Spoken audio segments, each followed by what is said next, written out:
जय हिंद दोस्तों, वचन क्लासेस में आप सभी का स्वागत है।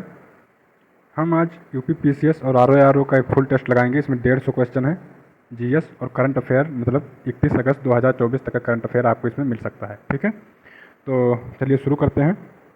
फुल लेंथ टेस्ट है, टाइम लगेगा इसमें, लेकिन अच्छे से अटेंड कीजिए। देखिए आप कितने सही होते हैं, कितने गलत हैं, उसके हिसाब से आप अपनी तैयारी को और अच्छा बनाइए। तो चलिए शुरू करते हैं। कृपया आप चैनल को सब्सक्राइब कर लें। पहला क्वेश्चन है, निम्नलिखित में से कौन सी दशाएं उष्णकटिबंधीय चक्रवात के लिए उत्पत्ति के लिए उत्तरदायी हैं?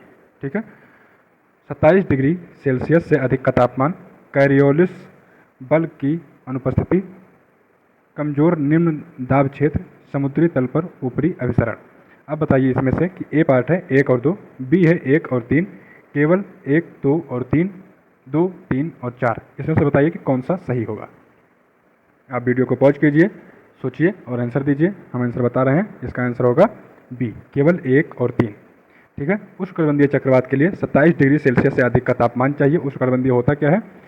कर्क रेखा और मकर रेखा के बीच का जो पार्ट होता है वो पूरा उष्णकटिबंधीय के बीच में आता है। ठीक है, तो इसके लिए 27 डिग्री सेल्सियस से अधिक का तापमान, कैरियोलिस बल की अनुपस्थिति नहीं, उपस्थिति होनी चाहिए, तो ये आपका गलत हो जाएगा। कमजोर निम्न दाब क्षेत्र, तो ये चाहिए, ये सही है। और समुद्री तल पर ऊपरी अभिसरण नहीं अपसरण होगा। ठीक है, अपसरण। हम आपसे उम्मीद करते हैं कि आप अपसरण और अभिसरण बल जानते होंगे। ठीक, हमारा सही हो जाएगा 1 और 3। आगे बढ़ेंगे। निम्नलिखित में से कौन सी नदी द्वारा निर्मित निक्षेपण स्थलाकृति नहीं है? गुम्फित नदी, चाप झील, जलोढ़ पंख, महाखड्ड। कह रहा है कि कौन सा इसमें से स्थलाकृति जो है नदी द्वारा नहीं बनाई जाती, नदी के निक्षेप द्वारा नहीं बनी होती है। तो इसमें आंसर हमारा होगा महाखड्ड। ठीक है, गुम्फित नदी क्या होती है? जब नदी अपने मुहाने पर कई बार उस उच्च स्थलाकृतियाँ बना देती है और फिर निम्न स्थलाकृतियाँ, और वो एक चोटी के रूप में गुथ दी जाती हैं, तो उस स्थलाकृति को हम गुम्फित नदी स्थलाकृति कहते हैं। ठीक, चाप झील एक चाप के रूप में ऊंचाई पर स्थान लाके मिट्टी छोड़ देती है और अर्धचंद्राकार हो जाता है, उसको चाप झील कहते हैं।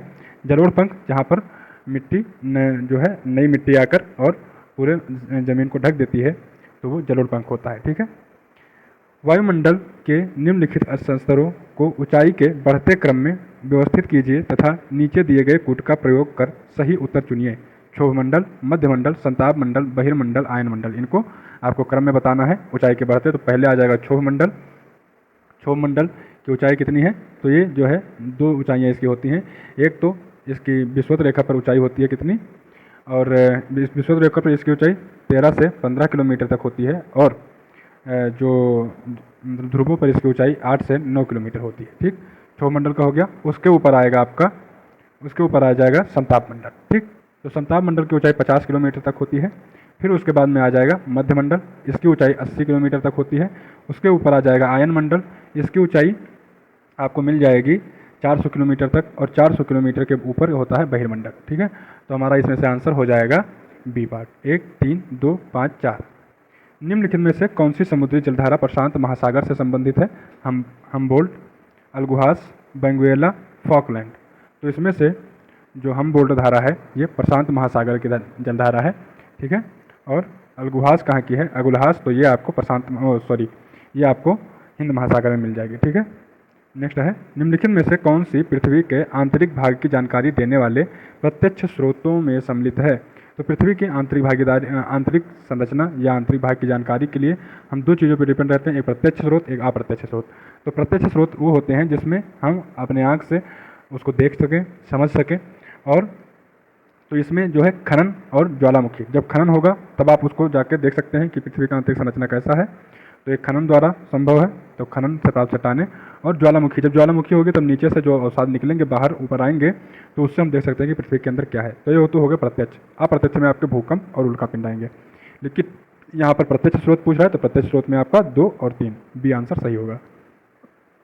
नेक्स्ट है सूची 1 और सूची सेकंड। सूची 1 में खनिज दिया हुआ है, सूची सेकंड में भंडारण दिया हुआ है। तो बताइए इसका हमको मिलान करना है। लौह अयस्क पेरिनीज सही है, तांबा सैडबरी सही है, कोयला डोनेट्स बेसिन सही है, और बॉक्साइट अरकानसास ये भी सही है। ठीक है, तो अरकानसास ये कहाँ पर है? अमेरिका में है, अमेरिका में। ठीक है, कोयला क्षेत्र है ये डोनेट्स बेसिन, ये जो है आपको यूक्रेन में मिलेगा। ठीक। यूक्रेन। तांबा जो है साइबेरिया में तांबा मिलेगा, तो ये कहाँ पर आपको कनाडा में मिलेगा, कनाडा में। और लौह अयस्क जो पेन रीज में है, तो ये फ्रांस और स्पेन के बीच में है, ठीक।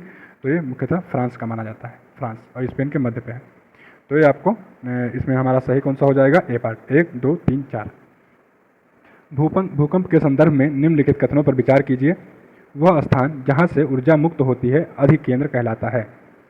भूतल पर स्थित वह बिंदु जो अधिकेंद्र के समीप होता है उद्गम केंद्र कहलाता है। बताइए कौन सा सही है, केवल 1, केवल 2, 1 2 दोनों, ना 1 ना 2। तो देखिए जहाँ से ऊर्जा मुक्त होती है वो क्या कहलाता है, अधिकेंद्र नहीं कहलाता है दोस्तों। जहाँ से ऊर्जा मुक्त होगी उसको कहते हैं उद्गम केंद्र। क्या कहते हैं, उद्गम केंद्र कहते हैं जहाँ से ऊर्जा मुक्त होती है, या उसी को भूकंप मूल भी कहते हैं, ठीक है, भूकंप मूल कहते हैं, या फोकस कहते हैं, ठीक है, फोकस कहते हैं, या अवकेंद्र कहते हैं। तो ये सब डिफरेंट नाम है कहाँ से, जहाँ से ऊर्जा मुक्त होती है, लेकिन उसको अधिकेंद्र नहीं कहते हैं।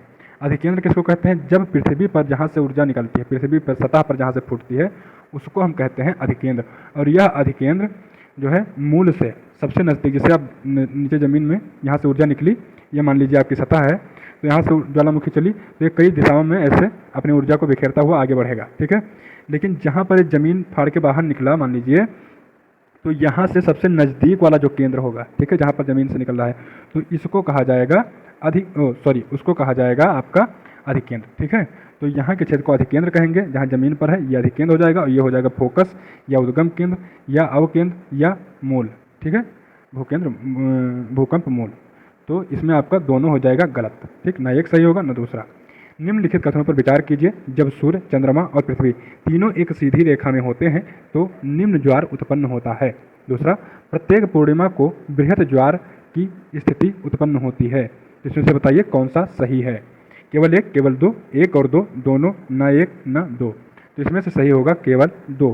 क्यों, क्योंकि जब सूर्य, चंद्रमा और पृथ्वी तीनों एक सीधी रेखा में होंगे तो जो है निम्न ज्वार नहीं उच्च ज्वार उत्पन्न होगा। तो यहाँ पर निम्न की जगह पर क्या हो जाएगा, उच्च ज्वार उत्पन्न होगा। तो यहाँ पर गलत हो गया। प्रत्येक पूर्णिमा को बृहत ज्वार या उच्च ज्वार इसकी स्थिति बनती है। तो पूर्णिमा को और जो है प्रत्येक जो है देखिए जो ज्वार भाटा उत्पन्न होते हैं वो पृथ्वी पर जब सूर्य का और चंद्रमा का शक्ति, गुरुत्वाकर्षण शक्ति जो लगती है उसी से उत्पन्न होते हैं, ठीक।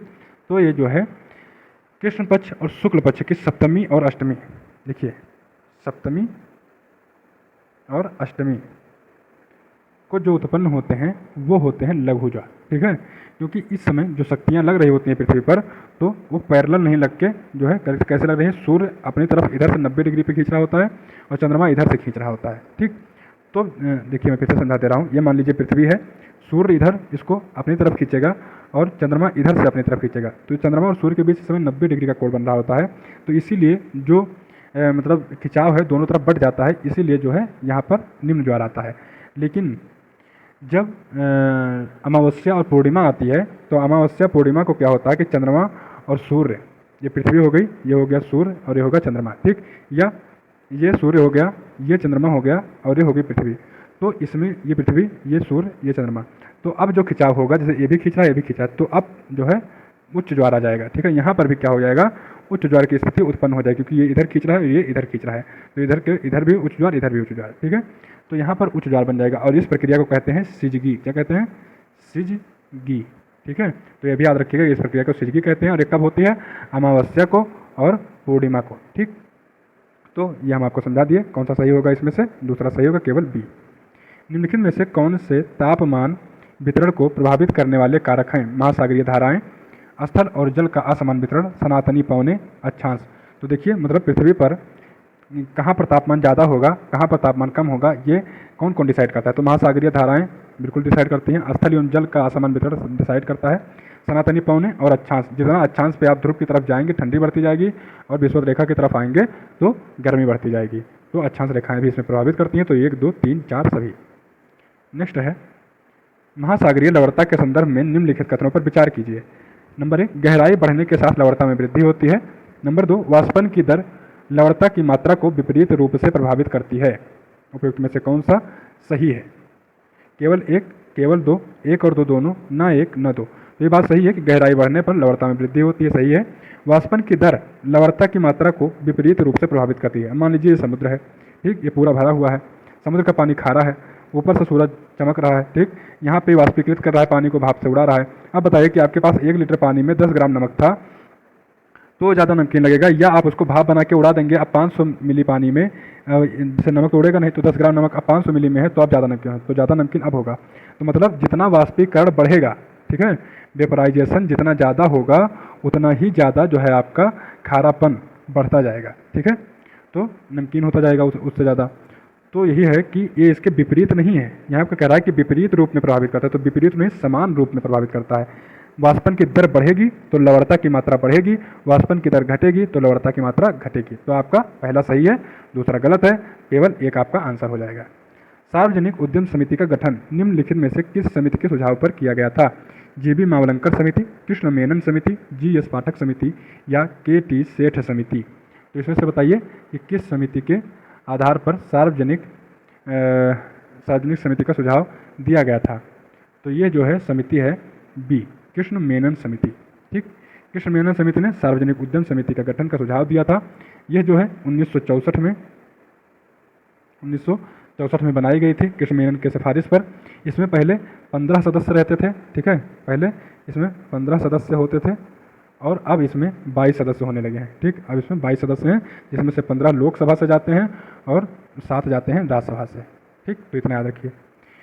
राज्यसभा की शक्तियों के संदर्भ में निम्नलिखित में से कौन सा सही है? नंबर 1, संसद को राज्य सूची के विषय पर कानून बनाने का अधिकार देना। नंबर 2, धन के विधेयक में संशोधन प्रस्तावित करना। नंबर 3, राष्ट्रीय आपातकाल की समाप्ति की घोषणा को स्वीकृति देना। उपराष्ट्रपति को पदच्युत करने का संकल्प पारित करना। केवल 1 और 2, केवल 1, 2, 4, 2, 3, 4 या 1, 2, 3, 4? इसमें से बताइए कि कौन सा सही होगा, ठीक है। तो इसमें से आपका सही होगा केवल 1, 2, 4। राज्यसभा जो है संसद को राज्य सूची के विषय पर कानून बनाने का अधिकार इसको है। धन विधेयक जब होता है तो आप देखिए धन विधेयक नाम देख के इसको काट दिए होंगे, लेकिन धन विधेयक में संशोधन प्रस्तावित करने का हक राज्यसभा को है, उसको लोकसभा माने या ना माने, ठीक, लेकिन संशोधन प्रस्तावित राज्यसभा कर सकती है। तो ये भी आपका सही हो जाएगा। राष्ट्रीय आपातकाल की समाप्ति की घोषणा को राज्यसभा की स्वीकृति से कोई मतलब नहीं है। उपराष्ट्रपति को पदच्युत करने का संकल्प केवल और केवल राज्यसभा में ही चलाया जा सकता है, ठीक। तो इसमें 1, 2 और 4 सही हो जाएगा। निम्नलिखित में से किस अनुच्छेद में धन विधेयक के संदर्भ में विशेष प्रक्रिया का उपबंध किया गया है? अनुच्छेद 109, अनुच्छेद 110, अनुच्छेद 111, अनुच्छेद 114, ठीक है।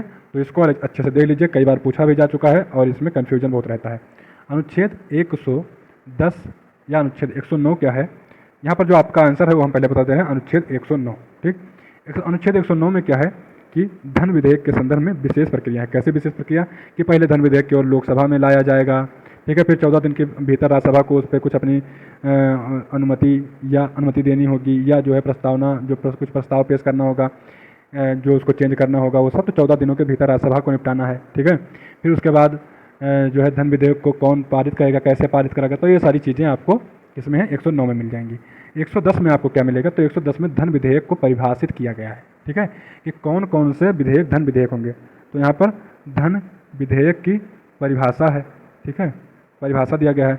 ऐसे विधेयक जिसमें कोई कर लगाया जा रहा हो या कोई कर हटाया जा रहा हो, कर के बारे में बात की जा रही हो, तो धन विधेयक होगा।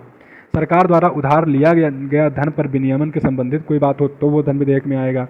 भारत की संचित निधि या आकस्मिक निधि को अभिरक्षा या ऐसे किसी निधि में धन जमा करने या उससे धन निकालने से संबंधित हो तो धन विधेयक होगा। तो ये सारी चीज़ें होती हैं, ठीक है, ये हो गया 10 में। 11 में क्या होता है? अनुच्छेद 11 क्या है कि जब विधेयक कोई पास हो जाएगा तो वो सहमति साइन के लिए जो है किसके पास भेजा जाएगा? राष्ट्रपति के पास। राष्ट्रपति जब इस पर साइन कर देगा तो वो विधेयक बन जाएगा एक्ट।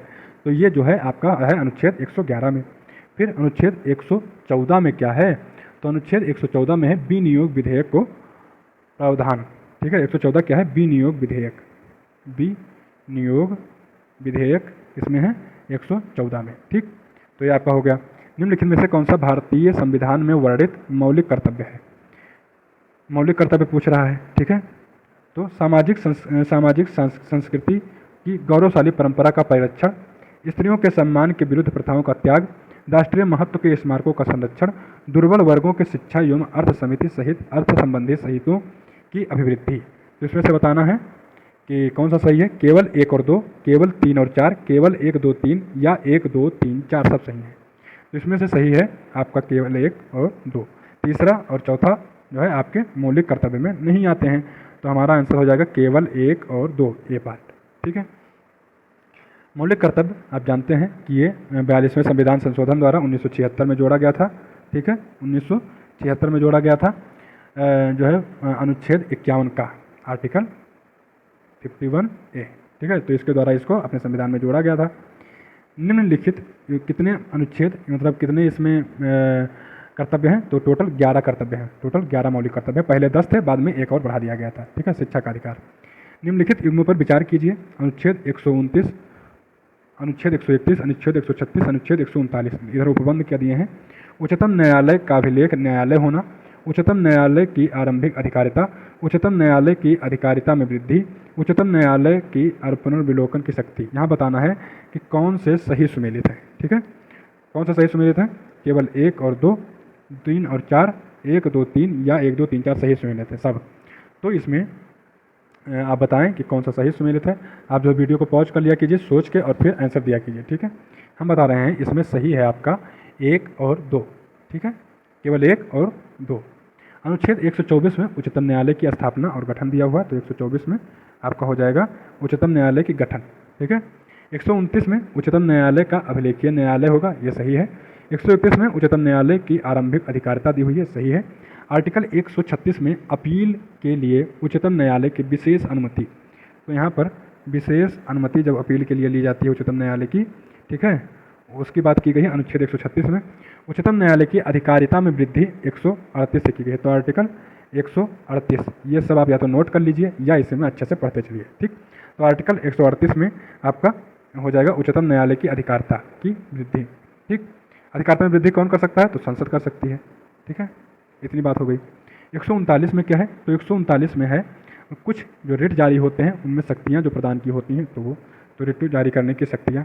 ठीक है, और उच्चतम न्यायालय की पुनर्विलोकन की शक्ति ये किससे मिलती है, तो ये होती है आर्टिकल 137 में, आर्टिकल 137 में। ठीक, 137, तो ये आपका होगा। तो ये सारे आर्टिकल और क्या क्या है आर्टिकल में, ये आप अच्छे से देख सकते हैं। हमारा आंसर हो जाएगा केवल 1 और 2 ए पार्ट। 16, निम्नलिखित में से कौन सा उपबंध भारतीय संविधान के 42वें संविधान संशोधन द्वारा समाहित नहीं किया गया है। समान न्याय एवं निःशुल्क विधिक सहायता, पर्यावरण का संरक्षण एवं संवर्धन, उद्योगों के प्रबंधन में कर्मकारों की भागीदारी या आय की असमानता को कम करना। तो इसमें हमारा आंसर हो जाएगा डी, आय की असमानता को कम करना। ये जो है 42वें संविधान संशोधन द्वारा नहीं जोड़ा गया था, ये जो है डीपीएसपी का पहले से ही भाग था, जो कि डीपीएसपी में अनुच्छेद 38 में पहले से ही इसको सम्मिलित कर रखा था, अनुच्छेद 38 में। ठीक, और बाकी जो है ये सब 42वें संविधान संशोधन द्वारा जोड़े गए हैं। बच्चों के 42वें संविधान संशोधन द्वारा बच्चों के स्वास्थ्य विकास के लिए अवसरों को सुरक्षित करना, आर्टिकल 39। आर्टिकल 39A में है समान न्याय को बढ़ावा देने के लिए और गरीबों को निःशुल्क कानूनी सहायता प्रदान करना, यह है आर्टिकल 39A में। ठीक, आर्टिकल 39A में है ये चीज़। पर्यावरण का संरक्षण और संवर्धन, ये आपको मिल जाएगा 48A में, 48A में, 48A में। उद्योगों के प्रबंधन और कर्मकारों की भागीदारी, ये आपको मिल जाएगी 43A में। ठीक है, 43A में। तो ये सब डीपीएसपी के भाग हैं, डीपीएसपी। ओके, चलिए। उद्देशिका के संदर्भ में निम्नलिखित कथनों पर विचार कीजिए। यह विधायिका की किसी शक्ति को प्रतिबंधित नहीं करती है। दूसरा है, बेरुबारी वाद में न्यायालय ने उद्देशिका को संविधान का भाग नहीं माना है। गोलकनाथ वाद में उद्देशिका को संशोधन योग्य माना गया है। तो इसमें से बताइए कौन सा सही है, केवल 1 2 1 3 2 3 1 2 3। इसमें आपका केवल 1 और 2 सही है। जो तीसरा है गोलकनाथवाद, तो गोलकनाथवाद जो है आपके उद्देशिका से संबंधित नहीं है। इसमें जो है डीपीएसपी वर्सेस मूल अधिकार, ठीक है, मूल अधिकार के बारे में जो है डिसीजन आया था गोलकनाथवाद में। गोलकनाथवाद 1967 में ये केस फाइल हुआ था। बेरुबारीवाद ये जो है हुआ था 1960 में। तो कभी कभी आपको ये सब क्रम से लगाने को बोल देता है, तो इसीलिए मैंने सन बता दिया। ठीक है, चलिए नेक्स्ट क्वेश्चन देखेंगे। निम्नलिखित में से किन संवैधानिक संबंधों उपबंधों में संशोधन साधारण बहुमत द्वारा किया जा सकता है? साधारण बहुमत द्वारा संशोधन, तो आप जानते हैं संशोधन 3 प्रकार से हो सकता है, ठीक है। कैसे कैसे? तो एक साधारण बहुमत से, ठीक, साधारण बहुमत से जिसमें 50% प्लस 1 वोट चाहिए। एक हो सकता है जो है विशेष बहुमत से, यहाँ पर 2/3 से ज़्यादा वोट या सहमति चाहिए। और एक होता है विशेष बहुमत प्लस आधे से अधिक राज्य, ठीक, इनकी सहमति से। तो जो विशेष बहुमत और आधे से अधिक राज्य होते हैं, इनका जो संशोधन होता है वो आर्टिकल 368 के तहत माना जाता है संशोधन, ठीक है। और इसको कहा जाएगा संवैधानिक संशोधन। और जो है साधारण बहुमत द्वारा होता है, ये संविधान में संशोधन नहीं माना जाता है। 368 के प्रयोजनों के लिए संविधान में संशोधन नहीं माना जाएगा, ठीक है, जो कि साधारण बहुमत द्वारा होगा। और बाकी ये जो विशेष बहुमत और विशेष बहुमत प्लस आधे से अधिक राज्य, ये संविधान में संशोधन माना जाएगा। तो ये तीनों आप बहुमत जान चुके किस किस से जो है संविधान में संशोधन होता है। अब आइए हम लोग क्वेश्चन पे लौटते हैं। तो कौन कौन से संशोधन इसमें से साधारण बहुमत द्वारा किया जा सकता है, ये क्वेश्चन में पूछा गया है। तो नागरिकता संबंधी उपबंध, राष्ट्रपति पर निर्वाचन, राज्य विधान परिषद का गठन, संसद में राज्यों का प्रतिनिधित्व, केवल 1-3, केवल 2-4, 1-2-3, 1-2-3-4, इसमें बताना सही कौन है। देखिए, नागरिकता संबंधी उपबंध ये जो है आपका साधारण बहुमत द्वारा किया जा सकता है। राष्ट्रपति का निर्वाचन साधारण बहुमत द्वारा इसमें कोई फेरबदल नहीं किया जा सकता है। राज्य विधान परिषद का गठन और उन्मूलन दोनों जो है किया जा सकता है साधारण बहुमत द्वारा, राज्य विधान परिषद का। और संसद राज्यों के प्रतिनिधित्व ये जो है आपको राज्य और विशेष बहुमत द्वारा इसको कर सकते हैं, साधारण बहुमत द्वारा नहीं कर सकते। तो सही क्या हुआ? 1 और 3। निम्नलिखित में से किस समिति ने पंचायती राज संस्थाओं को संवैधानिक दर्जा प्रदान करने का सुझाव दिया था? अशोक मेहता समिति, GV राव समिति, LM सिंघवी समिति या अशोक रामचंद्रन समिति? तो किसने कहा था? LM सिंघवी समिति ने सिफारिश की थी। 1985 में इस जो है 1985 में इस समिति बैठी थी। 1986 में इसने अपनी रिपोर्ट दी और 1992 में पंचायतों को और नगर निगमों को या पंचायतों को, मेन चीज़ मानिए, 1992 में संवैधानिक दर्जा दे दिया गया इसी समिति के सलाह पर। निम्नलिखित उपबंधों में से कौन सा सही सुमेलित नहीं है?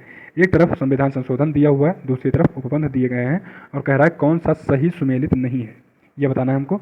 तो 21वां संविधान संशोधन मणिपुरी भाषा 8वीं अनुसूची में शामिल, ये बताइए कि सही सुमेलित है या नहीं। 24वां संविधान संशोधन संसद को संविधान के किसी भी भाग में संशोधन की शक्ति प्राप्त। 17वां संविधान संशोधन 70 है, 17वां नहीं। तो 70वां संविधान संशोधन राष्ट्रपति के निर्वाचन मंडल में दिल्ली और पुदुचेरी विधानसभा के सदस्य सम्मिलित। 97वां संविधान संशोधन संविधान में भाग खा जोड़ा गया। तो आपका इसमें से कह रहा है कौन सा सही सुमेलित नहीं है? ए। 21वां संविधान संशोधन मणिपुरी भाषा को 8वीं अनुसूची में नहीं जोड़ा गया था। ये जो है जोड़ा गया था, तो इस संविधान संशोधन से जोड़ा गया था, इसको जोड़ा गया था 71वां संविधान संशोधन, ठीक है। कौन सा? 71वां संविधान संशोधन 1992 मणिपुरी, नेपाली, मणिपुरी और जो है कोंकणी, ठीक है, कोंकणी, ये 3 भाषाओं को 8वीं अनुसूची में जोड़ा गया था। 71वां संविधान संशोधन 1992। 21वां संविधान संशोधन से कौन सी भाषा जोड़ी गई थी? तो सिंधी भाषा को जोड़ा गया था, ठीक है, सिंधी भाषा का। तो यही आपका नहीं मिला हुआ था, ये गलत था, यही आपका आंसर होगा। हाल ही में किसे मेक्सिको की पहली महिला राष्ट्रपति के रूप में चुना गया है? Claudia Sheinbaum, Angela Merkel, Michelle Bachelet, Dilma Rousseff. तो किसको चुना गया है? Claudia Sheinbaum. ये आपका अभी हाल ही का करंट अफेयर का क्वेश्चन है, तो ये आप जो है आपको पता होना चाहिए। रिजर्व बैंक द्वारा प्रयोग किए जाने वाले निम्नलिखित मौद्रिक उपकरणों में से कौन से परिमाणात्मक उपकरणों में शामिल हैं? नकद कोष अनुपात, बैंक दर, नैतिक दबाव, खुले बाजार की क्रियाएं। तो इसमें से कौन कौन से शामिल हैं? तो इसमें आपका 1, 2 और 4, ठीक है, 1, 2 और 4 इसमें शामिल होगा। तीसरा जो नैतिक दबाव, ये शामिल नहीं होगा। आपका आंसर हो जाएगा बी। निम्नलिखित में से कौन सा, अच्छा नैतिक दबाव होता क्या है? तो बैंक जो है दूसरे जो अपना RBI है, ये बैंकों पर जब दबाव इसलिए डालता है कि बैंक दर अच्छे से आप रखिए और RBI के हिसाब से रखिए, उसके लिए जो बैंकों पर जब दबाव डालता है तो इसको गुणात्मक उपकरण कहते हैं, ठीक है, परिमाणात्मक जो है उपकरण नहीं कहते हैं बैंकों का। इसके अनुसार RBI चाहता है कि बैंक ऋण दर देने के लिए हतोत्साही या प्रोत्साहित करता है बैंक। ठीक है, जब देखता है कि जो है मार्केट में रुपया फ्लो बहुत बढ़ गया है तो मोबिलिटी बढ़ा रोकने के लिए क्या करता है कि बैंक दर को बढ़ा देता है, और जब मार्केट में फ्लो रुपये का कम हो जाता है तो क्या करता है कि मोबिलिटी को और बैंक दर को घटा देता है, और ये होता है नैतिक दबाव। ठीक है, इसको नैतिक दबाव कहेंगे, परिमाणात्मक उपकरण इसको बैंक का नहीं कहा जाएगा। निम्नलिखित में से कौन सा हाल ही में केंद्र सरकार द्वारा प्रारंभ किए गए समर्थ अभियान का उद्देश्य है? तो समर्थ अभियान जो है दिव्यांग छात्रों को सुविधाजनक उपकरण प्रदान करना, ग्राम पंचायतों में डिजिटल लेन देन को बढ़ावा देना, महिलाओं का कौशल विकास कर उन्हें आत्मनिर्भर बनाना, अनुसूचित जनजातियों को मुख्य धारा में शामिल करना। तो समर्थ अभियान के तहत आपका आ जाएगा ग्राम पंचायतों में डिजिटल लेन देन को बढ़ावा देना। ठीक है, क्यों? ये 1 फरवरी 2023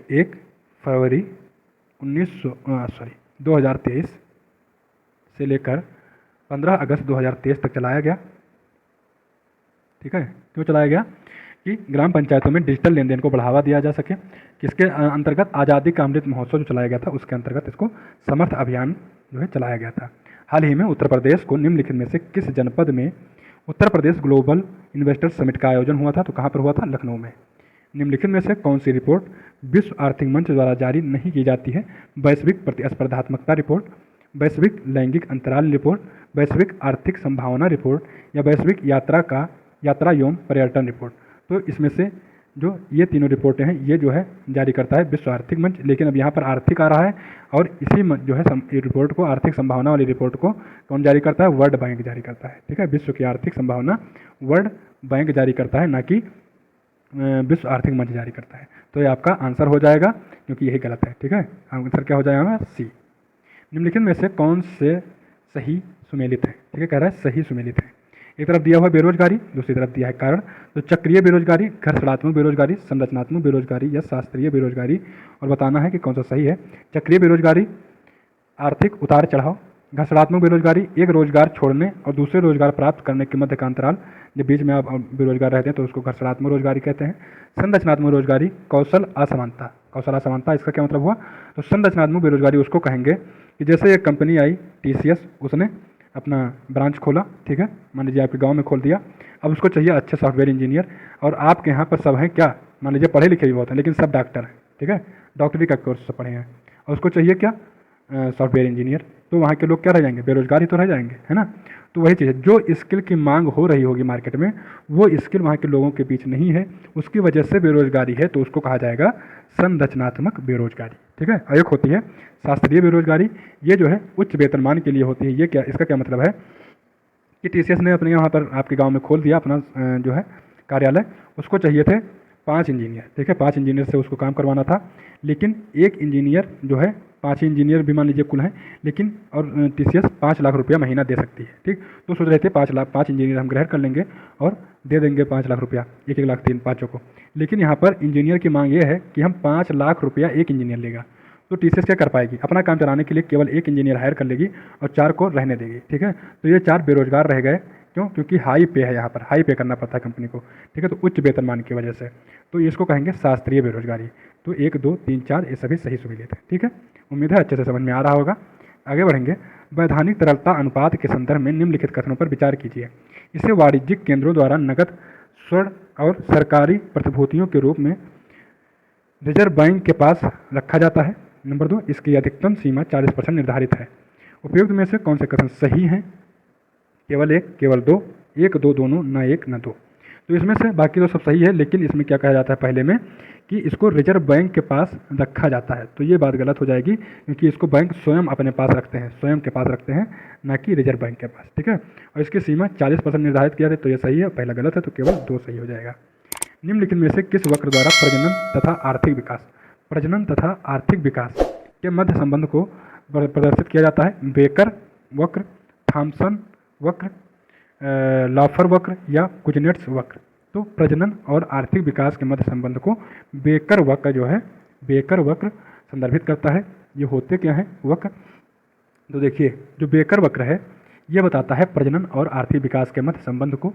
यह कहता है कि जब जो है यह वक्र यह प्रतिपादित करता है कि कुछ सीमा तक प्रति व्यक्ति आय में वृद्धि प्रजननता में वृद्धि लाएगी, पर एक सीमा के बाद प्रति व्यक्ति आय में वृद्धि के साथ प्रजननता में कमी आएगी। मतलब जब प्रति व्यक्ति आय बढ़ेगी, ठीक है, प्रति व्यक्ति आय बढ़ेगी तो प्रजनन दर भी बढ़ेगा। मतलब लोग अमीर होने लगेंगे तो जो है जनसंख्या भी बढ़ाने लगेंगे, ठीक। लेकिन एक वक्त ऐसा आएगा कि लोग अमीरी के साथ साथ जनसंख्या कम चाहने लगेंगे, मतलब बच्चे कम पैदा करने लगेंगे। तो यही इसका जो है इसके बीच में संबंध बताया था किसने, बेकर ने। तो इसी को बेकर वक्र कहते हैं कि कुछ समय तक जब प्रति व्यक्ति आय बढ़ेगा, जनसंख्या बढ़ेगी, प्रजनन क्षमता बढ़ेगी और उसके बाद धीरे धीरे वो घटने लगेगी जनसंख्या, मतलब वृद्धि जो है आपकी आय के साथ में आय तो बढ़ेगी लेकिन प्रजनन क्षमता घटने लग जाएगी, ठीक। तो ये हो गया बेकर वक्र। जैसे आज आप देख रहे होंगे जापान में, साउथ कोरिया में यही सब हाल छाया हुआ है, ठीक है। वहाँ पे लोग बच्चे पैदा करना ही नहीं चाह रहे हैं जबकि इनकम बहुत हाई हो गई उन लोगों की। तो इसीलिए ये बेकर वक्र हो गया। एक है लाफर वक्र। लाफर वक्र कर दर और कर राजस्व में संबंध बताता है। कर दर एंड कर राजस्व में, ठीक है। ये कहता है कि आप जो है कर दर बढ़ाएंगे तो कर राजस्व बढ़ेगा। मतलब जनता से 5% टैक्स लोगे तो राजस्व बढ़ेगा, 10% लोगे और बढ़ेगा, 15% लोगे और बढ़ेगा, 20% लोगे और बढ़ेगा। लेकिन ऐसे बढ़ाते चले जाओगे तो कुछ समय क्या होगा, जो कर बढ़ रहा है, राजस्व बढ़ रहा है, वो कर देना ही बंद कर देगा। कहेगा ये जब यार जितना कमा रहे हैं सब कर के रूप में ही चला जा रहा है, सरकार टैक्स ही ले रही है, तो या तो कर की चोरी करो या देश छोड़ के भाग जाओ। तो आप कर लोगे ही किससे जब कोई उत्पादकता ही नहीं रहेगी। तो बाद में कर बढ़ाते बढ़ाते जो है राजस्व घटने लग जाएगा। तो ये कहा लाफर वक्र में, ठीक। ये अच्छे से आप पढ़ लीजिए और आएगा जरूर एग्जाम में। थॉमसन वक्र को ही हम क्या कहते हैं, फिलिप्स वक्र, ठीक है, फिलिप्स कर्व। तो ये क्या बताता है, ये बताता है बेरोजगारी दर और मुद्रास्फीति के बीच में अपना संबंध बैठाता है, ठीक है। बेरोजगारी और मुद्रास्फीति के बीच में, ठीक है, मुद्रास्फीति। ये कहता है कि बेरोजगारी बढ़ेगी तो मुद्रास्फीति घटेगी और मुद्रास्फीति बढ़ेगी तो बेरोजगारी घटेगी, ठीक। तो ये इसका संबंध है। चलिए नेक्स्ट क्वेश्चन में बढ़ेंगे। योजना आयोग द्वारा शहरी गरीबी के आकलन के लिए निम्नलिखित में से किस समिति का गठन किया गया था? NC सक्सेना समिति, अभिजीत सेन समिति, अर्जुन गुप्ता समिति या हासिम समिति? तो आप इसका आंसर बताइए कि कौन सी समिति का गठन किया गया था? हासिम समिति का गठन किया गया था, ठीक है, हासिम समिति का। किसी सार्वजनिक क्षेत्र के उद्यम को महारत्न प्रमाणन या महारत्न कंपनी का प्रमाण कब दिया जाता है? करने के लिए निम्नलिखित में से किन मानदंडों का पूर्ण होना आवश्यक है?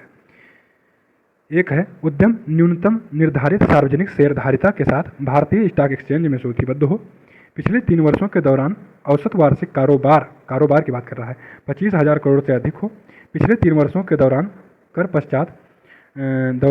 पश्चात औसत वार्षिक शुद्ध लाभ 1,000 करोड़ रुपया अधिक रहा हो। तो इसमें से बताइए कौन सा सही है? 1 2 1 3 2 3 1 2 3 कौन सा इसमें से सही होगा? तो महारत्न कंपनी में कौन सी चीज़ें इसमें शामिल होती हैं? तो पहला दूसरा तो सही है, तीसरा गलत है, क्योंकि यहाँ एक शुद्ध लाभ 1,000 करोड़ नहीं 5,000 करोड़ होना चाहिए, ठीक। तो आपका आंसर हो जाएगा ये। नेक्स्ट है ध्वनि तरंगों के संदर्भ में निम्नलिखित कथनों पर विचार कीजिए।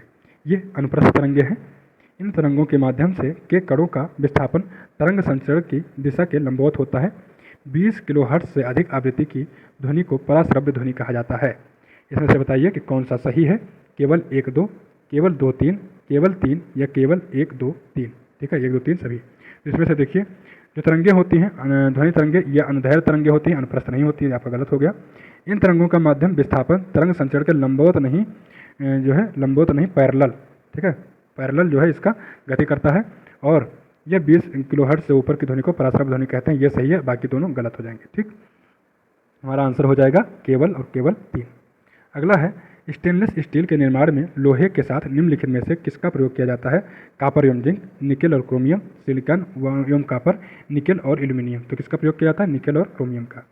नीचे एक अभिकथन एक कारण दिया हुआ है, इसमें से हमें बताना है कौन सा सही है। चांदी की वस्तुएं कुछ दिन बाद वायु में छोड़ने पर काली पड़ जाती हैं।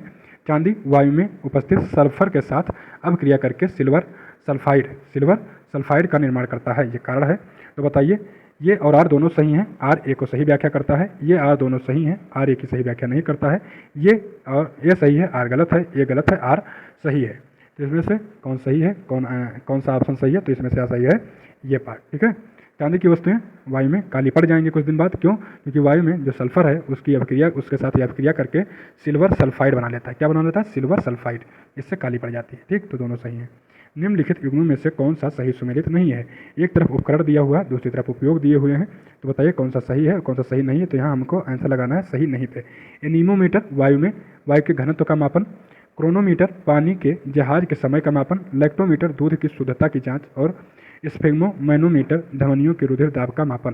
तो इसमें से सही सुमेलित नहीं है एनीमोमीटर। एनीमोमीटर वायु के घनत्व नहीं वेग का मापन करता है, ठीक है। क्रोनोमीटर सही है, लैक्टो और स्फिग्मोमीटर सब सही है।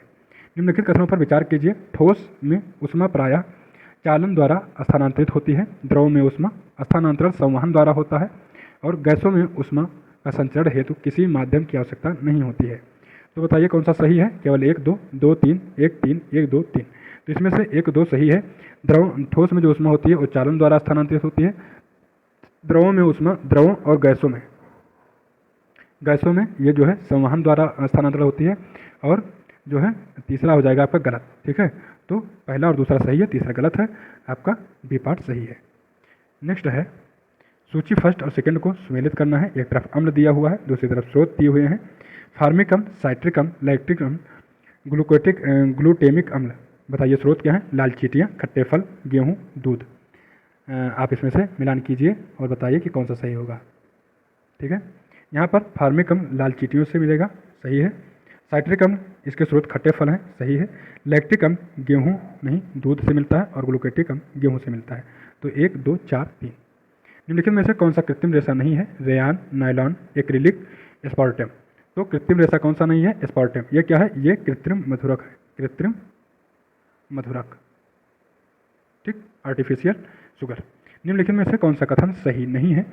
जब कह रहा सही नहीं, ठीक है, तो याद रखिएगा जब ऐसे क्वेश्चन आया करें तो आप वहीं पर तुरंत अपना पेन चला दिया कीजिए, जिससे आप कंफ्यूज ना हो। ये तो कई बार सही नहीं पूछा है, हम सही करके चले आते हैं। जब अम्ल किसी धातु के साथ अभिक्रिया करता है तो हाइड्रोजन गैस का उत्सर्जन करता है। जब अम्ल किसी धातु कार्बोनेट से अभिक्रिया करता है तो यह कार्बन डाइऑक्साइड गैस उत्सर्जन करता है। क्षारीय विलयन का पीएच मान 7 से कम होता है। अभी देखिए यही सही नहीं है, क्यों, क्योंकि यह जो है पीएच का मान 7 से अधिक होता है क्षार का और 7 से कम होता है अम्ल का। तो हमारा आंसर यही हो जाएगा, क्षारीय विलयन का मान पीएच मान 7 से कम होता है। ये गलत है, ठीक, गलत ही पूछ रहा था, सही नहीं मतलब गलत। निम्नलिखित में से किसमें नाइट्रोजन का उपयोग नहीं किया जाता है। अमोनिया के उत्पादन में, उच्च ताप मापने वाले तापमापी में, कृत्रिम गर्भाधान के वीर्य के संचरण में, चर्म रोगों के औषधि निर्माण में। तो बताइए नाइट्रोजन का उपयोग किस चीज़ में नहीं किया जाता है। तो ये जो है आपका आंसर हो जाएगा, चर्म रोगों के औषधि निर्माण में नाइट्रोजन का उपयोग नहीं किया जाता है, ठीक है, बाकी तीनों में किया जाता है। सूची 1 सूची सेकंड, एक तरफ क्षारक दिया हुआ है, दूसरी तरफ उपयोग दिए हुए हैं। तो हमें बताना है यहाँ पर मिलान, कूट दिया हुआ है तो उसका मिलान करना है, ठीक। Calcium hydroxide, ammonium hydroxide, sodium hydroxide और मैग्नीशियम हाइड्रोक्साइड। अमोनिया उत्पादन, साबुन, विनिर्माण, खिड़की को साफ कांच करने का मार्जक, रेचक या एंटासिड के रूप में। तो इसमें मिलान कीजिए और बताइए कि कौन सा सही है कौन गलत है। मतलब गलत सही का तो मतलब नहीं है, यहाँ पर मिलान ही कुल मिला के करना है। यहाँ पर देख लीजिए कि ऑप्शन क्या क्या दिया हुआ है। ये BCD 1 3 4 2, 3 2 1 4, 1 3 2 4, फिर 3 2 4 1। तो आइए हम देखते हैं। यहाँ पर जो पहला है कैल्शियम हाइड्रोक्साइड, ये है अमोनियम उत्पादन। अमोनियम हाइड्रोक्साइड यह है खिड़की के कांच साफ करने का मार्जक। सोडियम हाइड्रोक्साइड साबुन, विनिर्माण और मैग्नीशियम हाइड्रोक्साइड रेचक या एंटासिड के रूप में, ठीक है। तो 1 का 1 3 2 4, 1 3 2 4, ये हमारा पार्ट सी सही है। 41 है असम और नागालैंड सीमा पर गेलेकी रिजर्व फॉरेस्ट क्यों चर्चा में है। नक्सली गतिविधि के कारण, चक्रवात रेमल के कारण, कमांडो बटालियन कैंप के लिए वन भूमि के डायवर्जन के कारण या अवैध खनन के कारण। तो ये चर्चा में है, तो पूछ रहा है क्यों चर्चा में है। तो यह है कमांडो बटालियन कैंप के लिए वन भूमि के डायवर्जन के कारण चर्चा में है। क्या, गेलेकी रिजर्व फॉरेस्ट। तो आपसे क्वेश्चन पूछ सकता है कि गेलेकी रिजर्व फॉरेस्ट कहाँ पर है। तो असम और नागालैंड की सीमा पर है। निम्नलिखित में से कौन सा सही सुमेलित नहीं है। अभियान एक तरफ दिया हुआ है, दूसरी तरफ संबंधित देश दिए हुए हैं, तो कह रहा सुमेलित नहीं है। Operation Ganga Ukraine, Operation Kaveri Sudan, Operation Devi Shakti Yemen और ऑपरेशन दोस्त तुर्की एवं सीरिया। तो बताइए कि कौन सा सही नहीं है। ऑपरेशन देवी शक्ति यमन, ठीक है। जो ऑपरेशन देवी शक्ति चलाया गया था, ये जो है यमन में नहीं चलाया गया था, ये चलाया गया था तालिबान का जब राज आ गया था अफगानिस्तान में, तो वहाँ से लोगों को निकालने के लिए चलाया गया था ऑपरेशन देवी शक्ति। ये चलाया गया था अफगानिस्तान में, ठीक, अफगानिस्तान में, ओके, ना कि यमन में। बाकी तीनों सही हैं। Operation Ganga Ukraine, Kaveri Sudan और दोस्त तुर्की में। निम्नलिखित में से कौन सा उत्तर प्रदेश से में प्रारंभ की गई प्रोजेक्ट अलंकार योजना का उद्देश्य है? ग्राम पंचायतों में डिजिटल लाइब्रेरी की स्थापना करना, राजकीय विद्यालयों में अवस्थापना सुविधाओं का विकास, ऐतिहासिक महत्व के भवनों का सौंदर्यीकरण, किसानों को नवीनतम तकनीकी प्रशिक्षण प्रदान करना। तो इसका आंसर है राजकीय विद्यालयों में अवस्थापना सुविधा का विकास। हाल ही में किस संस्था ने निवेशकों के लिए जटिल वित्तीय अवधारणाओं को सरल बनाने के लिए मोबाइल ऐप सारथी 2.0 लॉन्च किया है? आरबीआई, एसबीआई, नाबार्ड या सेबी? तो हमारा आंसर होगा सेबी ने। नेक्स्ट क्वेश्चन देखेंगे।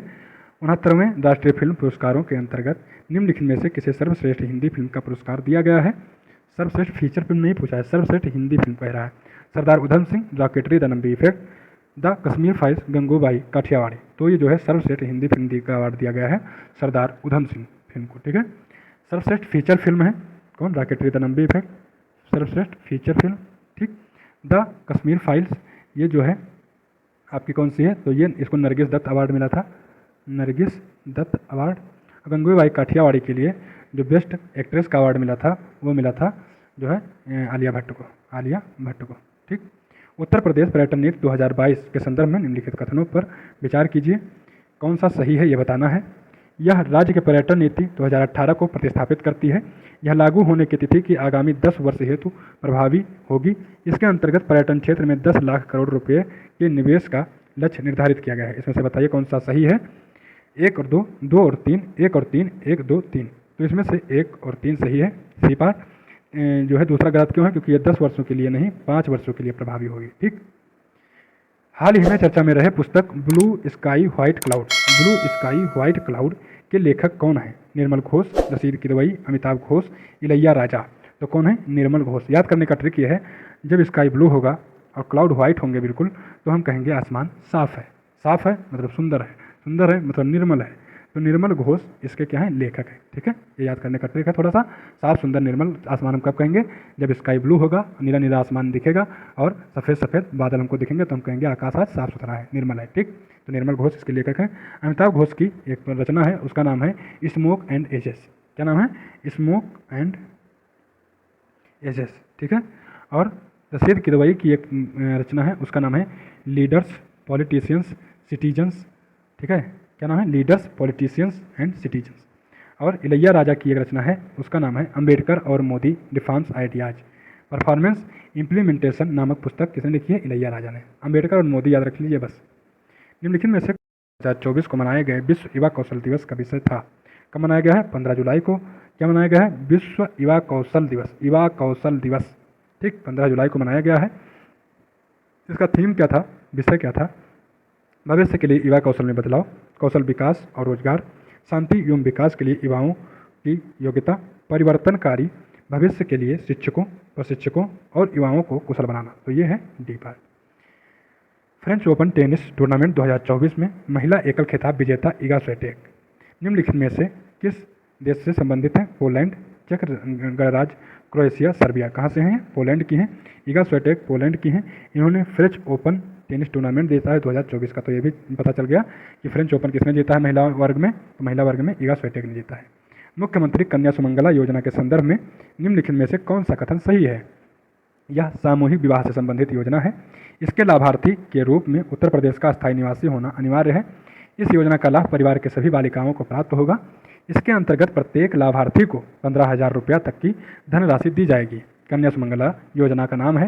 बताइए कौन सा सही है? 1, 2, 3, 2, 4, 3, 4 या 1, 3, 4। तो आपका आंसर होगा 2 और 4। क्यों? इस योजना यहाँ पर देख लीजिए, इसके अंतर्गत प्रत्येक लाभार्थी को 15,000 रुपया मिलेगा, बात सही है। इस योजना का लाभ परिवार के सभी बालिकाओं को नहीं मिलेगा, केवल 2 बालिकाओं को मिलेगा, ठीक है। चलिए नेक्स्ट है और दूसरा पहला देखेंगे। इसके लाभार्थी के लिए उत्तर प्रदेश का अस्थायी निवासी होना जरूरी है, बात सही है। और सामूहिक विवाह से संबंधित ये नहीं है। ये जो है बाल लिंगानुपात को बढ़ाना चाहता है और ये कथन एक सही नहीं है, क्योंकि ये जो है कई किस्तों में दिया जाता है, केवल और केवल विवाह के लिए नहीं दिया जाता है बच्चों के। 6 श्रेणियों में इसको जो है वर्गीकृत किया गया है, जहाँ 15,000 रुपया दिया जाएगा। ये जन्म से लेकर और जो है आपकी इंटर की पढ़ाई तक के उसमें सब में दिया जाता है। ठीक है, नेक्स्ट क्वेश्चन देखेंगे हम। निम्नलिखित में से किस ग्रंथ से आश्रम व्यवस्था का सर्वप्रथम उल्लेख प्राप्त होता है? मतलब आश्रम व्यवस्था का उल्लेख सर्वप्रथम किस ग्रंथ में है? छांदोग्योपनिषद, जाबालोपनिषद, बृहदारण्यकोपनिषद या मांडूक्योपनिषद। तो सबसे पहले जो है जो आश्रम व्यवस्था है, तो आश्रम व्यवस्था सबसे पहले आपको छांदोग्योपनिषद में मिलेगी। ठीक है, आश्रम व्यवस्था कितने भागों में बटी हुई है? तो पहले माना जाता था कि मनुष्य का जीवन 100 साल का होता है, तो 25-25 साल के जो है 4 आश्रम बनाए गए थे। ठीक, एक बाल्यावस्था से थोड़ा जवानी तक, जवानी से घर बार जितना संभाल पाओ 25 से मतलब 26 से 50 साल। फिर क्या होता था, गृहस्थ रहता था वो, फिर वानप्रस्थ आश्रम आता था और फिर संन्यास आश्रम। ठीक, तो ब्रह्मचर्य आश्रम, गृहस्थ आश्रम, वानप्रस्थ आश्रम और संन्यास आश्रम, ये 4 भागों में बटा हुआ था। लेकिन जो शुरू के 3 भाग हैं, ब्रह्मचर्य, गृहस्थ और वानप्रस्थ, ये आपको छांदोग्योपनिषद में मिलता है। और जो संन्यास आश्रम है, ये आपको जाके चारों उपनिषद जो है चारों आश्रम आपको जाबालोपनिषद में मिलेंगे। निम्नलिखित यहाँ पर एक सूची 2 दी गई है। एक तरफ ग्रंथ दिए हुए हैं, दूसरी तरफ रचयिता दिए हुए हैं। कह रहा है कौन किसे सही सुमेलित करना है? बृहद कथा, सेतुबंध, काव्य मीमांसा, मालती माधव, राजशेखर, भवभूति, प्रवर सेन और गुडाढ़। रचयिता कौन? ये रचयिता का नाम है ग्रंथ, तो गुडाढ़ ने लिखा है बृहद कथा। ठीक, प्रवर सेन सेतुबंध, राजशेखर ने लिखा है काव्य मीमांसा और मालती माधव लिखा है भवभूति ने। याद करने का ट्रिक दे लीजिए, चारों हम याद करा दे रहे हैं। गुणाढ़, किसी चीज़ में आप गुणा करते चले जाएंगे तो बहुत तेज़ी से बढ़ती चले जाएगी, बढ़ती चली जाएगी, क्या हो जाएगी? बहुत ज़्यादा हो जाएगी, बृहद हो जाएगी। ठीक है, तो गुणाढ़ ने लिखा है बृहद कथा। गुणा करते चले गए, ये कथा लिखे, फिर गुणा कर दिए, मतलब और बढ़ा दिए, फिर गुणा कर दिए, उससे गुणा कर दिए और गुणा कर दिए, तो एक बृहद कथा बन गई, छोटी कथा से बृहद कथा बन गई। ये कहानी याद कर लीजिए। प्रवर सेन ऐसे याद कर लीजिए कि महाराष्ट्र में एक नदी थी प्रवरा नदी का नाम आपने सुना होगा। तो प्रवरा नदी है, तो जब नदी है तो उस पर इधर से उधर जाने के लिए क्या बांधेंगे? पुल या सेतु। तो प्रवरा नदी पर सेतु बांधना चाहिए। ठीक, तो ये प्रवर सेन ने लिखा है सेतुबंध। भवभूति, ठीक है, अभिभूति हो गए किसने? माधव ने जब मालती को देखा तो अभिभूत हो गए। ठीक है, तो भवभूति ने लिखा अभिभूत होने वाला काम, माधव ने मालती को देखा। राजशेखर ने लिखा है काव्य मीमांसा। ठीक, राजा हैं, कोई काम तो है नहीं, तो काव्य साहित्य यही सब बैठे लिख रहे हैं। ठीक, तो ये सब याद करने का ट्रिक हो गया। आपका आंसर हो जाएगा 1 2 3 4। ठीक है, आंसर क्या हो जाएगा आपका? नहीं, 1 2 3 4 वाला नहीं होगा, यहाँ पर होगा 1 2 4 3, है ना? 1 2 4 3। हाँ, उम्मीद है आपको बिल्कुल अच्छे से याद हो गया होगा, कभी भूलेंगे नहीं। निम्नलिखित में से कौन सा बौद्ध धर्म के हीनयान संप्रदाय से विशेषताएं हैं? हीनयान संप्रदाय की भगवान बुद्ध की स्तुति महापुरुष के रूप में, निर्वाण प्राप्ति व्यक्ति का अंतिम लक्ष्य, मुख्य आदर्श अरहत पद को प्राप्त करना, निर्वाण प्राप्ति के लिए बुद्ध के प्रति विश्वास एवं भक्ति पर बल देना। तो बताइए 1 2 कौन सा सही है? 1 2 3 3 4 या 1 2 3 4? तो देखिए इसमें 1 2 3 सही है। कौन सही है? 1 2 3 बी पार्ट। लेकिन जो हीनयान है वो भगवान बुद्ध को जो है भगवान नहीं मानता है, वो एक महापुरुष मानता है। ठीक है, तो अगर महापुरुष मानता है तो उनकी भक्ति पर बल क्यों देगा? वो कहता है अपना कर्म करो और जैसे बुद्ध ने जो है अरहत पद को प्राप्त किया वैसे ही तुम भी प्राप्त करो। और भक्ति पर बल कौन देता है? ये महायान देता है। ठीक है, महायान। आप हीनयान महायान जानते होंगे, नहीं जानते हैं तो क्लास कीजिए, उससे पता चलेगा। यहाँ पर आपको केवल और केवल क्वेश्चन कराए जाएंगे। ठीक, निम्नलिखित में से किस शासक ने कुसुमपुर नामक नगर की स्थापना की थी? तो कुसुमपुर नामक नगर की स्थापना बिंबिसार, अजातशत्रु, उदयन और शिशुनाग। तो किसने की थी? उदयन ने की थी। ठीक, बाद में इसी का नाम आगे पटना पड़ गया था। निम्नलिखित में से कौन सा भारत पर यूनानी आक्रमण का प्रभाव नहीं है? प्रशासन की छत्र प्रणाली का विकास, मुद्रा निर्माण की उलूक शैली का प्रारंभ, नक्षत्र शास्त्र एवं ज्योतिष विद्या का ज्ञान, खरोष्टी लिपि का प्रयोग। तो खरोष्टी लिपि का प्रयोग यूनानी आक्रमण का प्रयोग जो है प्रभाव नहीं है। ये ईरान से आया था। कहाँ से? ईरान से। लिंगराज मंदिर के संदर्भ में निम्नलिखित कथनों पर विचार कीजिए। यह पंचायतन शैली से निर्मित है। यह वैष्णव एवं शैव धर्म के समन्वय का प्रतीक है। मंदिर के छतों में घुड़सवार फौज की आकृतियाँ अलंकृत हैं। केवल 1 2, केवल 1 3, 1 2 और 3, 1 2 3। बताइए कौन सा सही है? तो लिंगराज मंदिर ये कहाँ पर है? भुवनेश्वर उड़ीसा में। ठीक है, भुवनेश्वर उड़ीसा में है यह मंदिर, है ना? और इसका जो है स्थापना किसने करवाया था? तो सोमवंशी राजा थे, राजा का नाम था ययाति केसरी, ययाति केसरी। तो इन्होंने इसका निर्माण करवाया था इस मंदिर का, है ना। और ये जो है पंचायतन शैली में निर्मित है, ऐसी बात गलत है, पंचायतन शैली में नहीं है। दूसरा और तीसरा सही है, तो सी पार्ट सही है और पहला गलत है। मुगल कालीन प्रशासन में आमिर उल बहर निम्नलिखित में से किस विभाग का प्रमुख था? शाही तोपखाने का प्रधान, शाही कारखाने का अधीक्षक, गुप्तचर विभाग का प्रधान या जल सेना का प्रमुख? तो क्या था? जल सेना का प्रमुख। निम्नलिखित में से कौन सी विशेषता या विशेषताएं सोहरावर्दी सिलसिला से संबंधित हैं? उपवास एवं आत्मदमन को अस्वीकार करना, आध्यात्मिक जीवन हेतु गरीबी आवश्यक नहीं है, शाही अनुदान एवं राजकीय संरक्षण स्वीकार। 1, 2, 2, 3, केवल 3 या 1, 2, 3। तो इसमें जो है सोहरावर्दी सिलसिला से संबंधित है 1, 2, 3 तीनों। विजयनगर के निम्नलिखित में से किस शासक ने तेलुगु ग्रंथ अमुक्तमाल्यद की रचना की थी? देवराय सेकंड, मल्लिकार्जुन, कृष्णदेवराय, अच्युतदेवराय। किसने की थी? कृष्णदेवराय ने। ठीक है।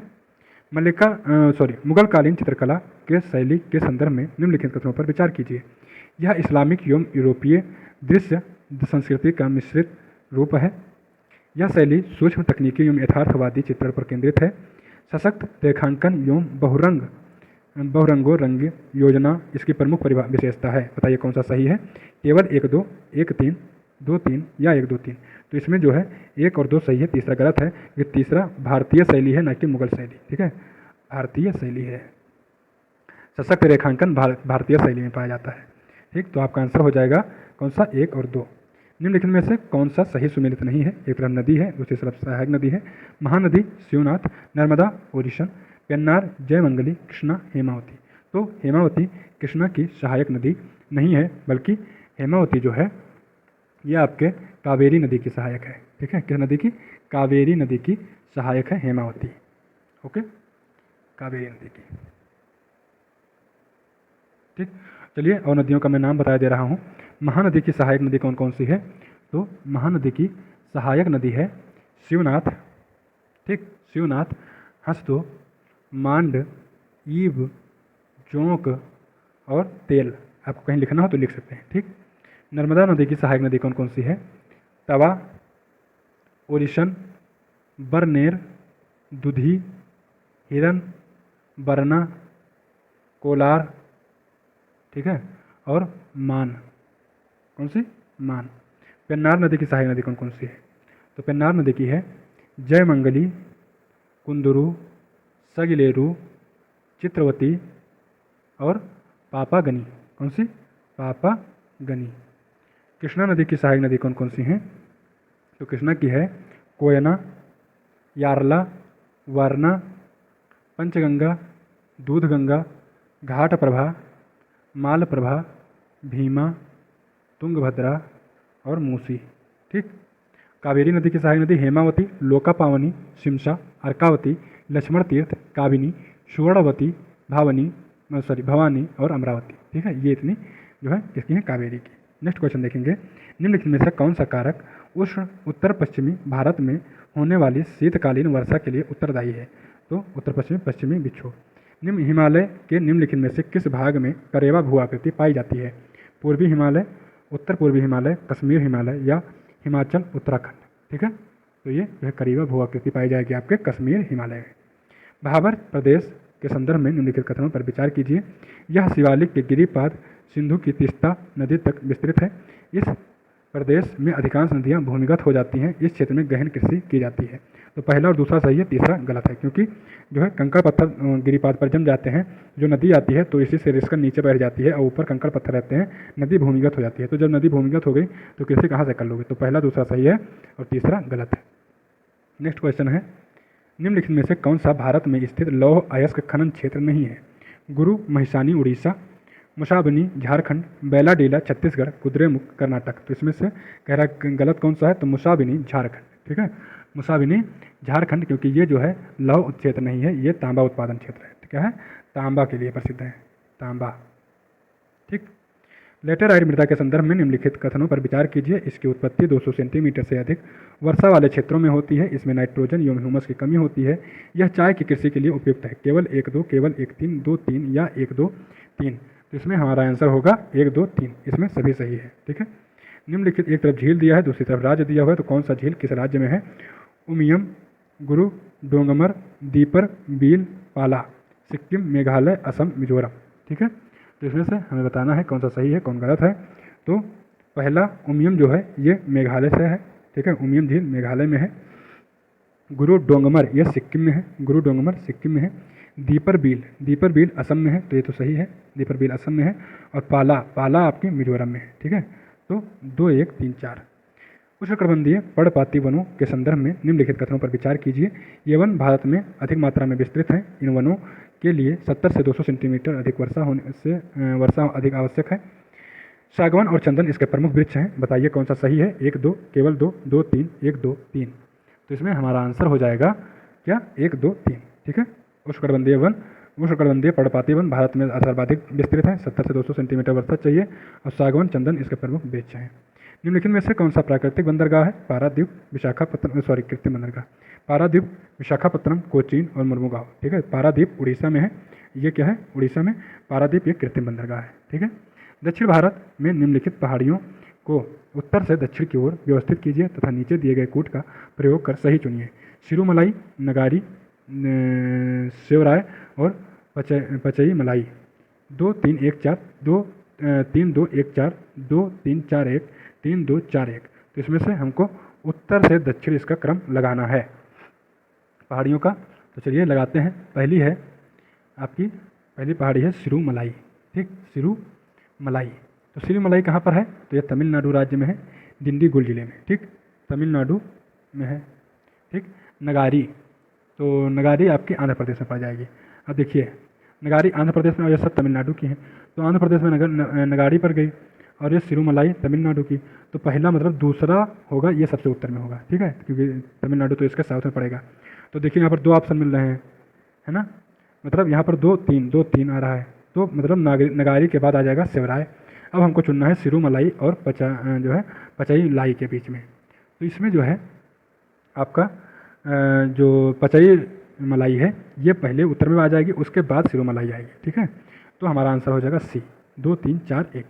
निम्नलिखित में से कौन सा जीवाणु जनित रोग नहीं है? डिप्थीरिया, कालाजार, काली खांसी, टिटनेस। तो कालाजार जो है ये जीवाणु जनित नहीं है, ये प्रोटोजोआ से होता है। कौन से? प्रोटोजोआ से होता है कालाजार। प्रोटोजोआ से होने वाले और रोग स्लीपिंग सिकनेस, मतलब जो सोने की बीमारी होती है, मलेरिया। ठीक है, मलेरिया, पायरिया, कालाजार, पेचिस, ये सब किससे होते हैं? जो है प्रोटोजोआ से। निम्नलिखित में से कौन सा दूर दृष्टि दोष का कारण है? अभिनेत्र लेंस का फोकस दूरी अत्यधिक होना, नेत्र गोलक का छोटा हो जाना, अभिनेत्र लेंस की क्षमता में वृद्धि। करा के सही प्रयोग कीजिए सही कूट का। 1, 2, 2, 3, केवल 3 या 1, 2, 3। क्या कह रहा है? दूर दृष्टि दोष के लिए। ठीक, दूर दृष्टि दोष मतलब निकट की वस्तु साफ नहीं दिखाई देती है, दूर की चीज़ दिखाई देती है। ठीक। अब हमको थोड़ा सा प्रैक्टिकल हो जाइए। दूर की चीज़ कभी जब आपको झिलमिल या नज़दीक ही दे रहे हैं, झिलमिलाता है कुछ चीज़, साफ नहीं दिखाई देता, तो हम लोग अपनी आंखों को सिकोड़ते हैं। ठीक है, और सिकोड़ के देखने का प्रयास करते हैं। तो उससे क्या होता है? नेत्र का गोला छोटा करने का प्रयास करते हैं। ठीक है। अभिनेत्र लेंस की फोकस दूरी अत्यधिक हो जाती है। ठीक है। और अभिनेत्र लेंस की क्षमता में वृद्धि जो है नहीं होती है। तो ये जो है आपका हो गया 1 और 2, तीसरा हो जाएगा गलत। आपका आंसर है 1, 2। ठीक, आंसर क्या है? 1 और 2। तीसरा नेत्र क्षमता में वृद्धि नहीं, घट जाती है। जो क्षमता होती है, पावर होती है, ये घट जाती है। जीवाणुओं को निम्नलिखित में से किस वर्ग के अंतर्गत वर्गीकृत किया गया है? प्रोटिस्टा, मोनेरा, प्लांटी या टेरिडोफाइटा। तो जीवाणुओं को जो किसके अंतर्गत रखा गया है? मोनेरा के अंतर्गत। निम्नलिखित में से किस पादप हार्मोन को वृद्धिरोधी हार्मोन के रूप में जाना जाता है? जिब्रेलिन, साइटोकाइनिन, एब्सिसिक अम्ल और एथिलीन। तो एब्सिसिक अम्ल को वृद्धिरोधी हार्मोन के नाम से जाना जाता है। ठीक है। निम्नलिखित पर विचार कीजिए। शरीर सिर, वक्ष तथा उदर में विभाजित होता है। शरीर किसमें किसमें? सिर, वक्ष और उदर में विभाजित होता है। खुला परिसंचरण तंत्र होता है। मैलपिगी नलिका द्वारा उत्सर्जन होता है। बताइए किसके बारे में बात हो रही है? एनेलिडा समूह, मोलस्का समूह, आर्थ्रोपोडा या कॉर्डेटा समूह के बारे में बात हो रही है? तो ये बात हो रही है आर्थ्रोपोडा समूह के बारे में। ठीक है। यह जंतु जगत का सबसे बड़ा संघ है। इसमें शरीर जो होता है सिर वक्षोदर में विभाजित होता है, खुला परिसंचरण तंत्र होता है और मैल पीगी नलिका द्वारा उत्सर्जन होता है। इसमें जो है जल, वायु और जो है पृथ्वी तीनों पर रहने वाले जीव इसमें शामिल हैं। नेक्स्ट क्वेश्चन हम देखेंगे, निम्नलिखित में से कौन सा रोग थायरॉक्सिन हार्मोन के अल्पस्रावन के कारण होता है? वायरोलिज्म, एक्रोमेगली, कुशिंग और मिग्जीडेमा। तो मिग्जीडेमा किसके कारण होता है? थायरॉक्सिन हार्मोन की कमी के कारण हो जाता है मिग्जीडेमा रोग। ठीक है, बच्चों में थायरॉक्सिन की कमी के कारण हो जाता है अवटुमानवता। तो अवटुमानवता रोग उत्पन्न हो जाता है जिसमें 30 साल का बच्चा होता है, 30 साल का पुरुष हो जाता है, वो भी एक बच्चे की तरह प्रतीत होता है। एक रोग होता है मिग्जीडोमा, जब बड़ा हो जाता है बच्चा। ठीक है, तो जब मतलब देखिए, जब अधिक थायरॉक्सिन की कमी होती है तो हो जाता है अवटुमानवता। ठीक, और जब थायरॉक्सिन हार्मोन्स का जो होता है बढ़ जाता है तो हो जाता है क्या? मिग्जीडोमा। ठीक है, तो ये सब है। आगे बढ़ेंगे। जीवाणुओं के संदर्भ में निम्नलिखित में से कौन सा कथन सही है या कथन सही नहीं है? इनकी कोशिका भित्ति काइटिन की बनी होती है। इनमें जनन मुख्यतः विखंडन द्वारा होता है। इनकी कोशिका में माइटोकॉन्ड्रिया अनुपस्थित होती है। इनमें केवल स्वपोषी पाया जाता है, स्वपोषी पोषण। तो कह रहा कौन सा कथन सही नहीं है? तो जीवाणुओं के संदर्भ में इनमें केवल स्वपोषी पोषण पाया जाता है, ये बात गलत हो है। ठीक है, निम्नलिखित में से कौन सा यह सही सुमेलित है? एक तरफ कवक दिया हुआ है, दूसरी तरफ उपयोग दिया हुआ है।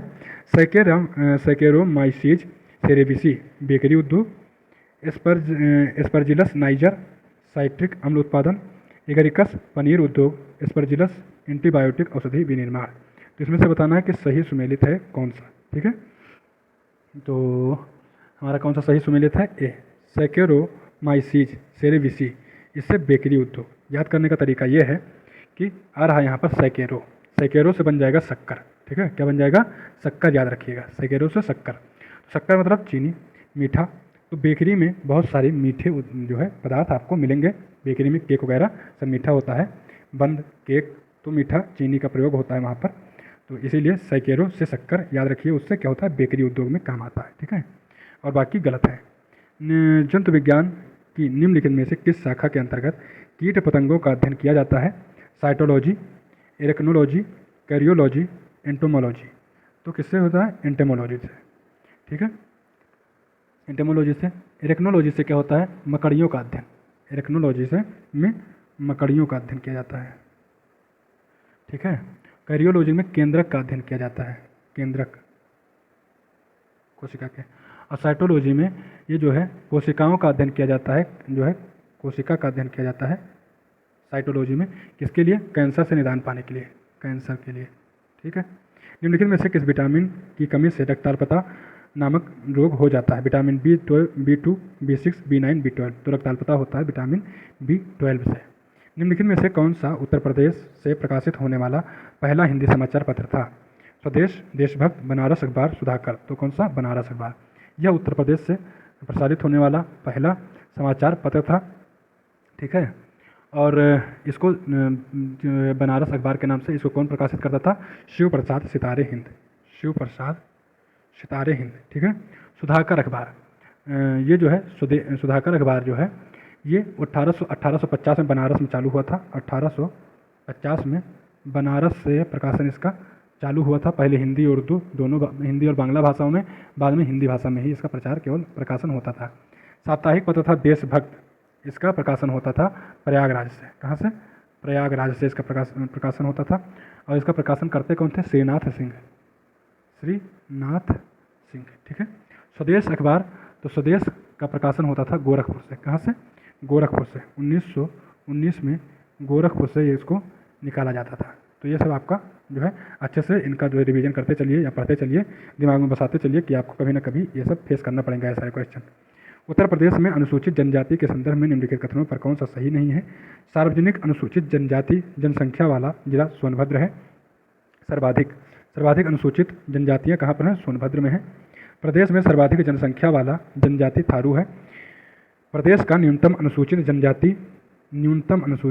जनजाति वाला जिला मुजफ्फरनगर है। प्रदेश में अनुसूचित जनजातियों में लिंगानुपात 951 है। कह रहा कौन सा सही नहीं है? तो प्रदेश का न्यूनतम अनुसूचित जनजाति प्रतिशत वाला जिला मुजफ्फरनगर है। ये बात गलत है, क्योंकि सबसे कम जो अनुसूचित जनजातियाँ कहाँ पर हैं? बागपत में है, बागपत में। ठीक, बागपत के बाद कन्नौज में है, बागपत के बाद कन्नौज में थोड़ा सा और है, और उससे कम, सबसे कम कहाँ, और उससे कम बदायूं में, ठीक है।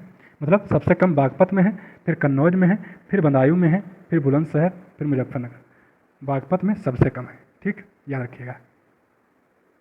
निम्नलिखित युग्मों में कौन सा सही सुमेलित नहीं है? जनपद और मेला एक तरफ दिया हुआ, एक तरफ जनपद, मिलान करना है। कासगंज, सोरो मेला, फर्रुखाबाद, रामनगरिया मेला, आगरा, कैलाश मेला, लखीमपुर खीरी, ढाई घाट मेला, ठीक है।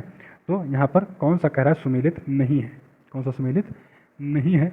सुमेलित नहीं है लखीमपुर खीरी, ढाई घाट मेला। ये जो है सुमेलित नहीं है, क्योंकि जो है ढाई घाट मेला लखीमपुर खीरी में नहीं, शाहजहाँपुर में लगता है। कहाँ पर? शाहजहाँपुर में, ठीक है। अगला क्वेश्चन है, निम्नलिखित में से कौन सा उत्तर प्रदेश का सर्वाधिक वन क्षेत्र वाला जनपद है? मिर्जापुर, चंदौली, चित्रकूट, पीलीभीत। तो सर्वाधिक वन क्षेत्र उत्तर प्रदेश का किस जिले में है?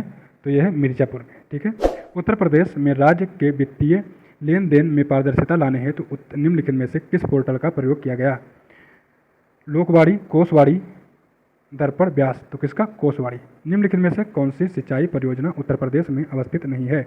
मवदाहा बांध परियोजना, बरगी बांध परियोजना, कहार बांध परियोजना, या कहार सिंचाई परियोजना, कचनौरा बांध परियोजना। इसमें से कौन सा उत्तर प्रदेश में नहीं है? तो कौन सा नहीं है उत्तर प्रदेश में? बरगी बांध परियोजना उत्तर प्रदेश में नहीं है। मवदाहा बांध कहाँ है? उत्तर प्रदेश के हमीरपुर में है, ठीक है। उत्तर प्रदेश के हमीरपुर में है। किस नदी पर है? बिरमा नदी पर, ठीक, बिरमा नदी पर है। बरगी बांध परियोजना कहाँ पर है? तो बरगी बांध परियोजना मध्य प्रदेश में है, ठीक है। उत्तर प्रदेश में नहीं है, मध्य प्रदेश में है, नर्मदा नदी पर, ठीक है, नर्मदा नदी पर बरगी बांध परियोजना। कहार सिंचाई परियोजना, तो कहार सिंचाई परियोजना ये आपका सोनभद्र में है, सोनभद्र में है। किस नदी पर? तो कहार नदी पर, ठीक है। नदी का क्या नाम है? कहार। कचनौरा बांध परियोजना ये कहाँ पर है? ललितपुर में है,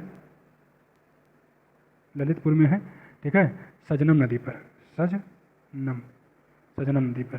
तो ये जो है आपको याद कर लीजिए, बरगी नदी परियोजना जो है उत्तर प्रदेश में नहीं है। उत्तर प्रदेश सरकार द्वारा संचालित निम्नलिखित योजनाओं को उनके प्रारंभ वर्ष के अनुसार आरोही क्रम में व्यवस्थित करना है, ठीक है। कन्या सुमंगला योजना, मुख्यमंत्री बाल सेवा योजना, पंडित दीनदयाल उपाध्याय किसान समृद्धि योजना, मुख्यमंत्री समग्र ग्राम विकास योजना।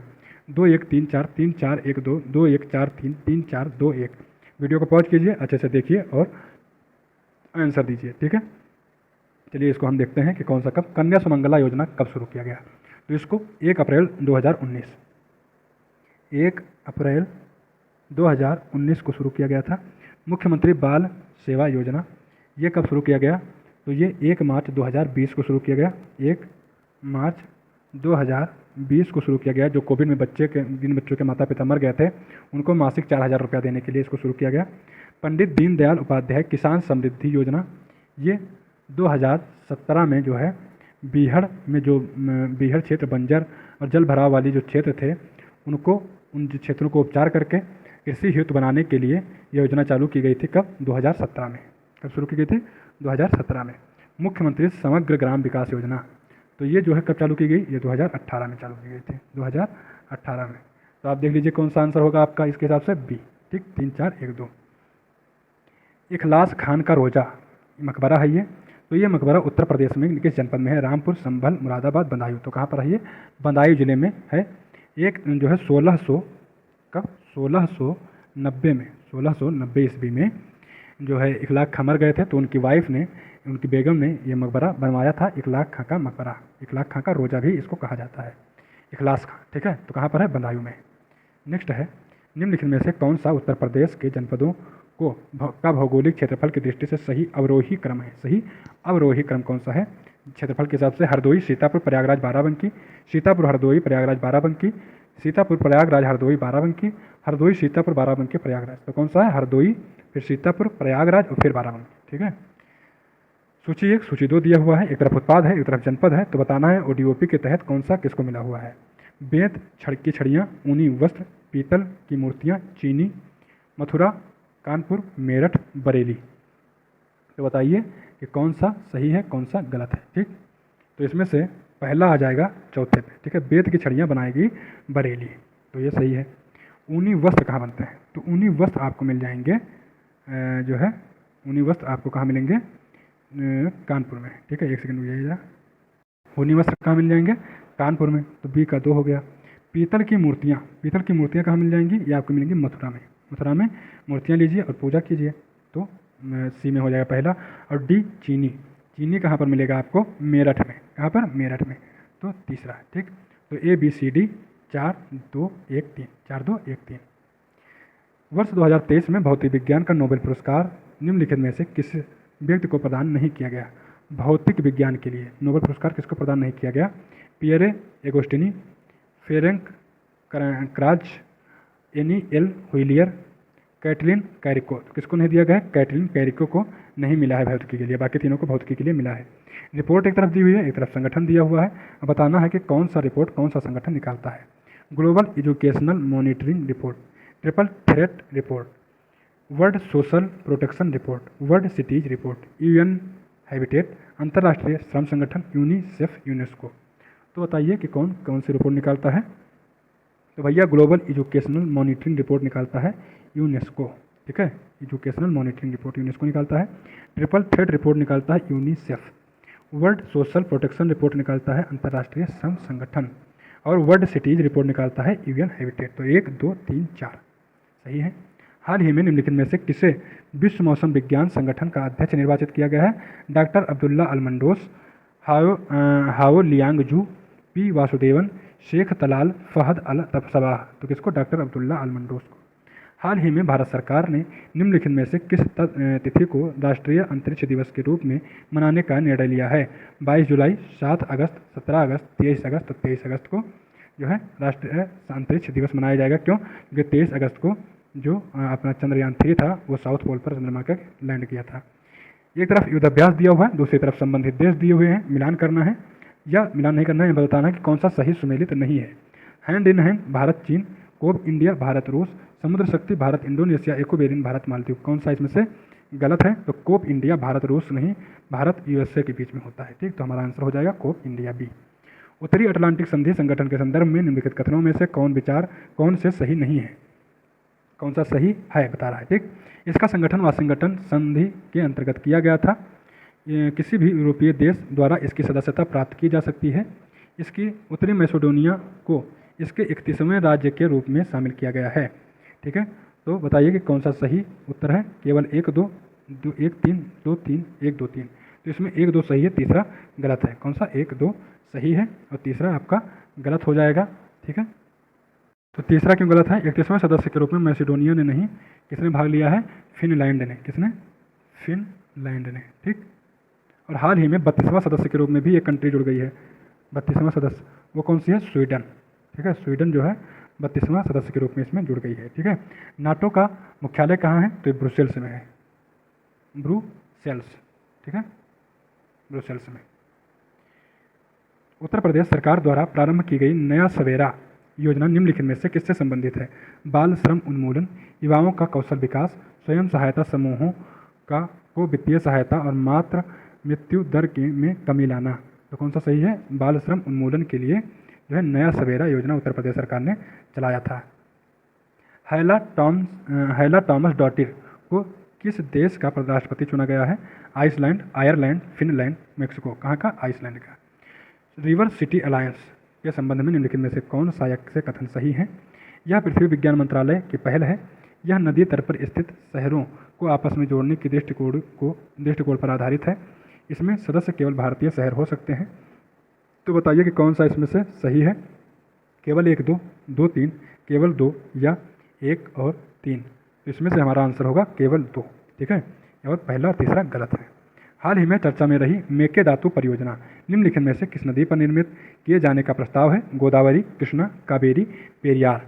तो मेकेदातु परियोजना जो है कावेरी नदी पर बनाई जाएगी। किस पे? कावेरी नदी पर बनाए जाने के लिए प्रस्तावित है।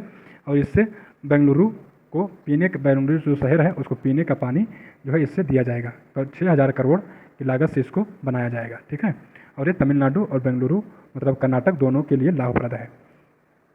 भारतीय राष्ट्रीय कांग्रेस के लाहौर अधिवेशन 1929 के संदर्भ में निम्नलिखित कथनों पर विचार कीजिए।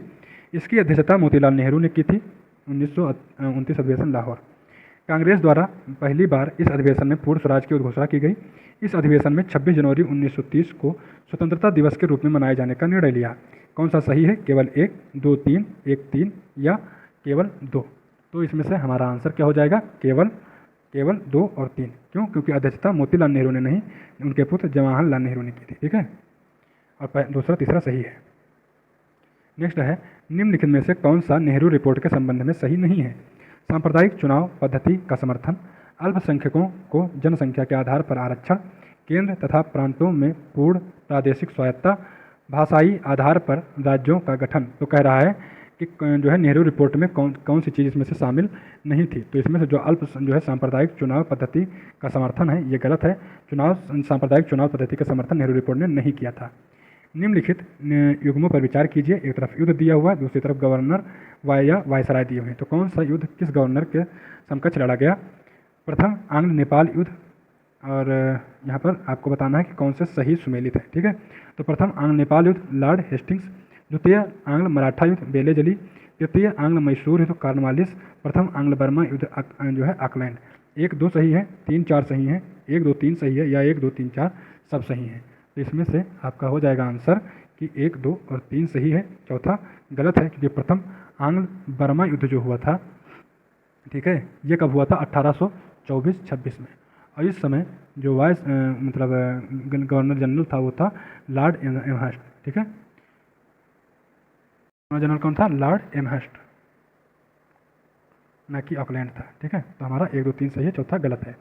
निम्नलिखित में से कौन अखिल भारतीय ट्रेड यूनियन कांग्रेस के प्रथम अध्यक्ष थे? Chittaranjan Das, CF Andrews, Jawaharlal Nehru, Lala Lajpat Rai. तो कौन थे? लाला लाजपत राय।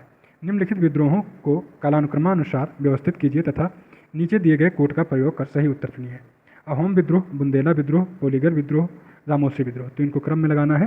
तो बताइए कि कौन सा विद्रोह कब हुआ था? अहोम विद्रोह 1828 में हुआ था, 1828 में हुआ था। ठीक है, किसके नेतृत्व में हुआ था? गोमधर कुंवर के नेतृत्व में, गोमधर कुंवर के नेतृत्व में। ठीक, बुंदेला विद्रोह कब हुआ था? तो ये 1842 में हुआ था, 1842। ठीक है, और किसके नेतृत्व में? जवाहर सिंह मधुकर के नेतृत्व में, जवाहर सिंह मधुकर। ठीक, जवाहर सिंह और मधुकर शाह 2 लोग थे। ठीक, जवाहर सिंह और मधुकर शाह। पोलीगर विद्रोह ये कब हुआ था? तो ये हुआ था 1795 ईस्वी से 1805 तक। ठीक है, लेकिन भीषण जो हुआ था एकदम से, वो हुआ था 1799 में। तो इसको 1795 से 1805 तक माना जाता है, 1795 से 1805 तक। ठीक है, माना जाता है। 1799 अगर एग्जैक्ट पूछेगा तो 1799 हमें बताना है। और यह जो है इसमें जो अगवाकार थे 1795 में और 1795 से 99 के बीच में इसका विद्रोह का नेतृत्व किया था कट्टा बोम्मन नायकर ने। क्या नाम था उनका? कट्टा बोम्मन नायकर। ठीक है, और एक होता रामोसी विद्रोह। तो रामोसी विद्रोह हुआ था 1822 में, 1822 में पूना के रामोसी और पश्चिमी घाट में जो पहाड़ी के जनजाति थे वो सब उन सब पर जो है लगान बहुत ज़्यादा बढ़ा दिया गया था। इसीलिए 1822 में सबने चित्तूर सिंह के नेतृत्व में, किसके? चित्तूर सिंह के नेतृत्व में, चित्तूर सिंह के नेतृत्व में 1822 में इन्होंने विद्रोह किया। और फिर उसके बाद में उमा जी के नेतृत्व में इन्होंने विद्रोह किया था। तो चित्तूर सिंह और उमा जी के विद्रोह में नेतृत्व किया। एक्चुअली इसका आंसर क्या होगा? 1 ए होगा। 3, 4, 1, 2। निम्नलिखित में से किसे भारतीय समाचार पत्रों का मुक्तिदाता कहा जाता है? चार्ल्स मेटकाफ को। निम्नलिखित में से कौन सा आयोग अकाल पर अनुशंसा से संबंधित नहीं था? ठीक है, तो इस्लिंगटन आयोग, एंटनी मैकडोनल्ड आयोग, जेम्स लॉयड आयोग, स्ट्रेची आयोग। तो देखिए यहाँ पर अच्छे से याद कर लीजिए, जो स्ट्रेची आयोग है सबसे पहला आयोग बना जो कि अकाल पर आधारित था, अकाल के लिए बनाया गया था। स्ट्रेची आयोग 1878 से 1880 तक जो चला था प्रॉब्लम अकाल का, उसके लिए बनाया गया था।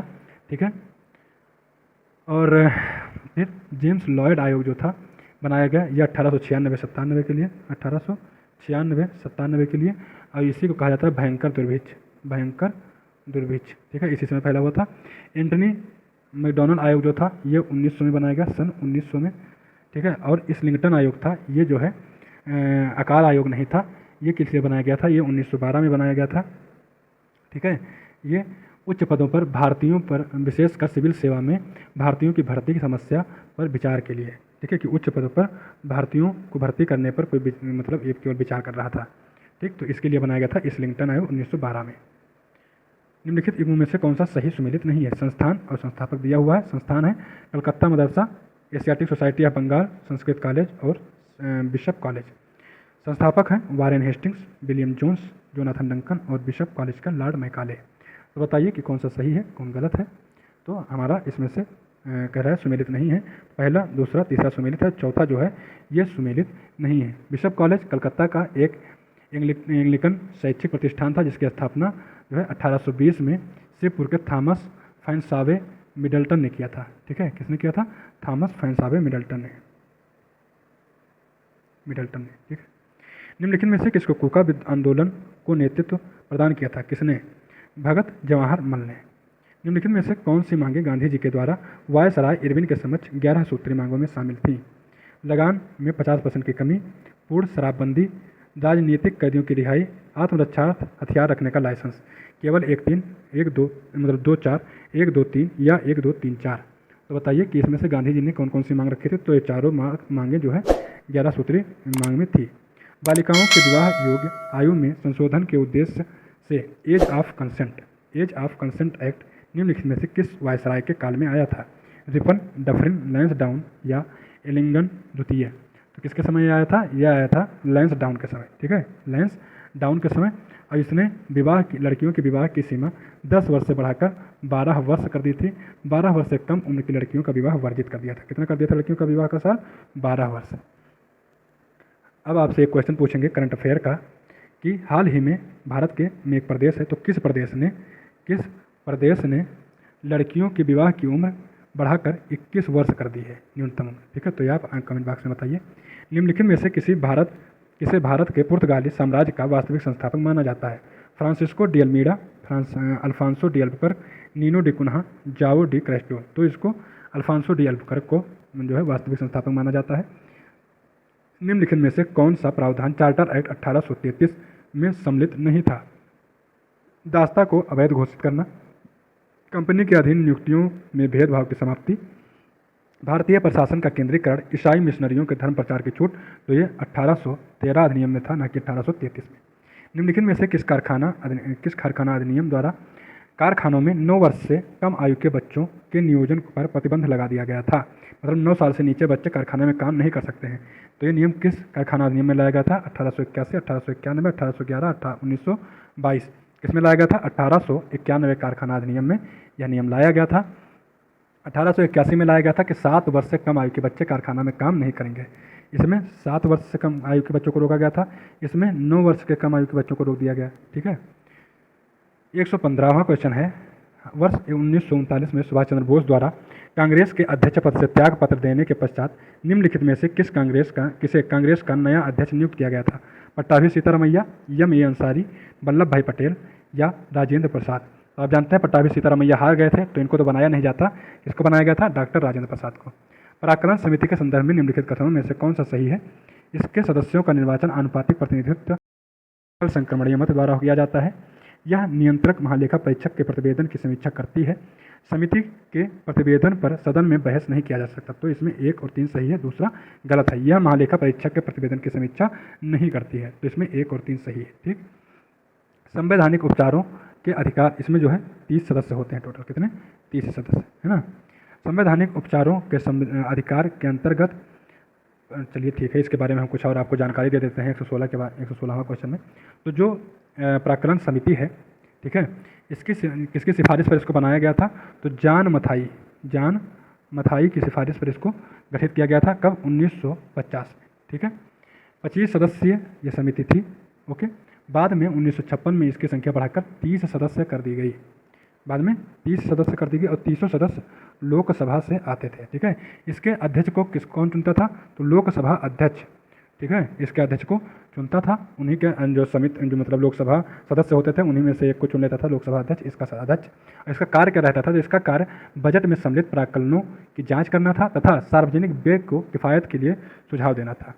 अगला है, संवैधानिक उपचारों के अधिकार के अंतर्गत प्रदत्त निम्नलिखित में से कौन सी रीट न्यायालयों के साथ साथ प्रशासनिक अधिकरणों के विरुद्ध भी जारी की जा सकती है? तो आप जानते हैं 5 प्रकार की रीटें जो है न्यायालय जारी करती हैं, उच्च न्यायालय और उच्चतम न्यायालय जारी करती है। ठीक है। अभिलेखीय न्यायालय के लिए अपने, तो कौन कौन सी? उत्प्रेषण, प्रतिषेध, बंदी, प्रत्यक्षीकरण और अधिकार परीक्षा।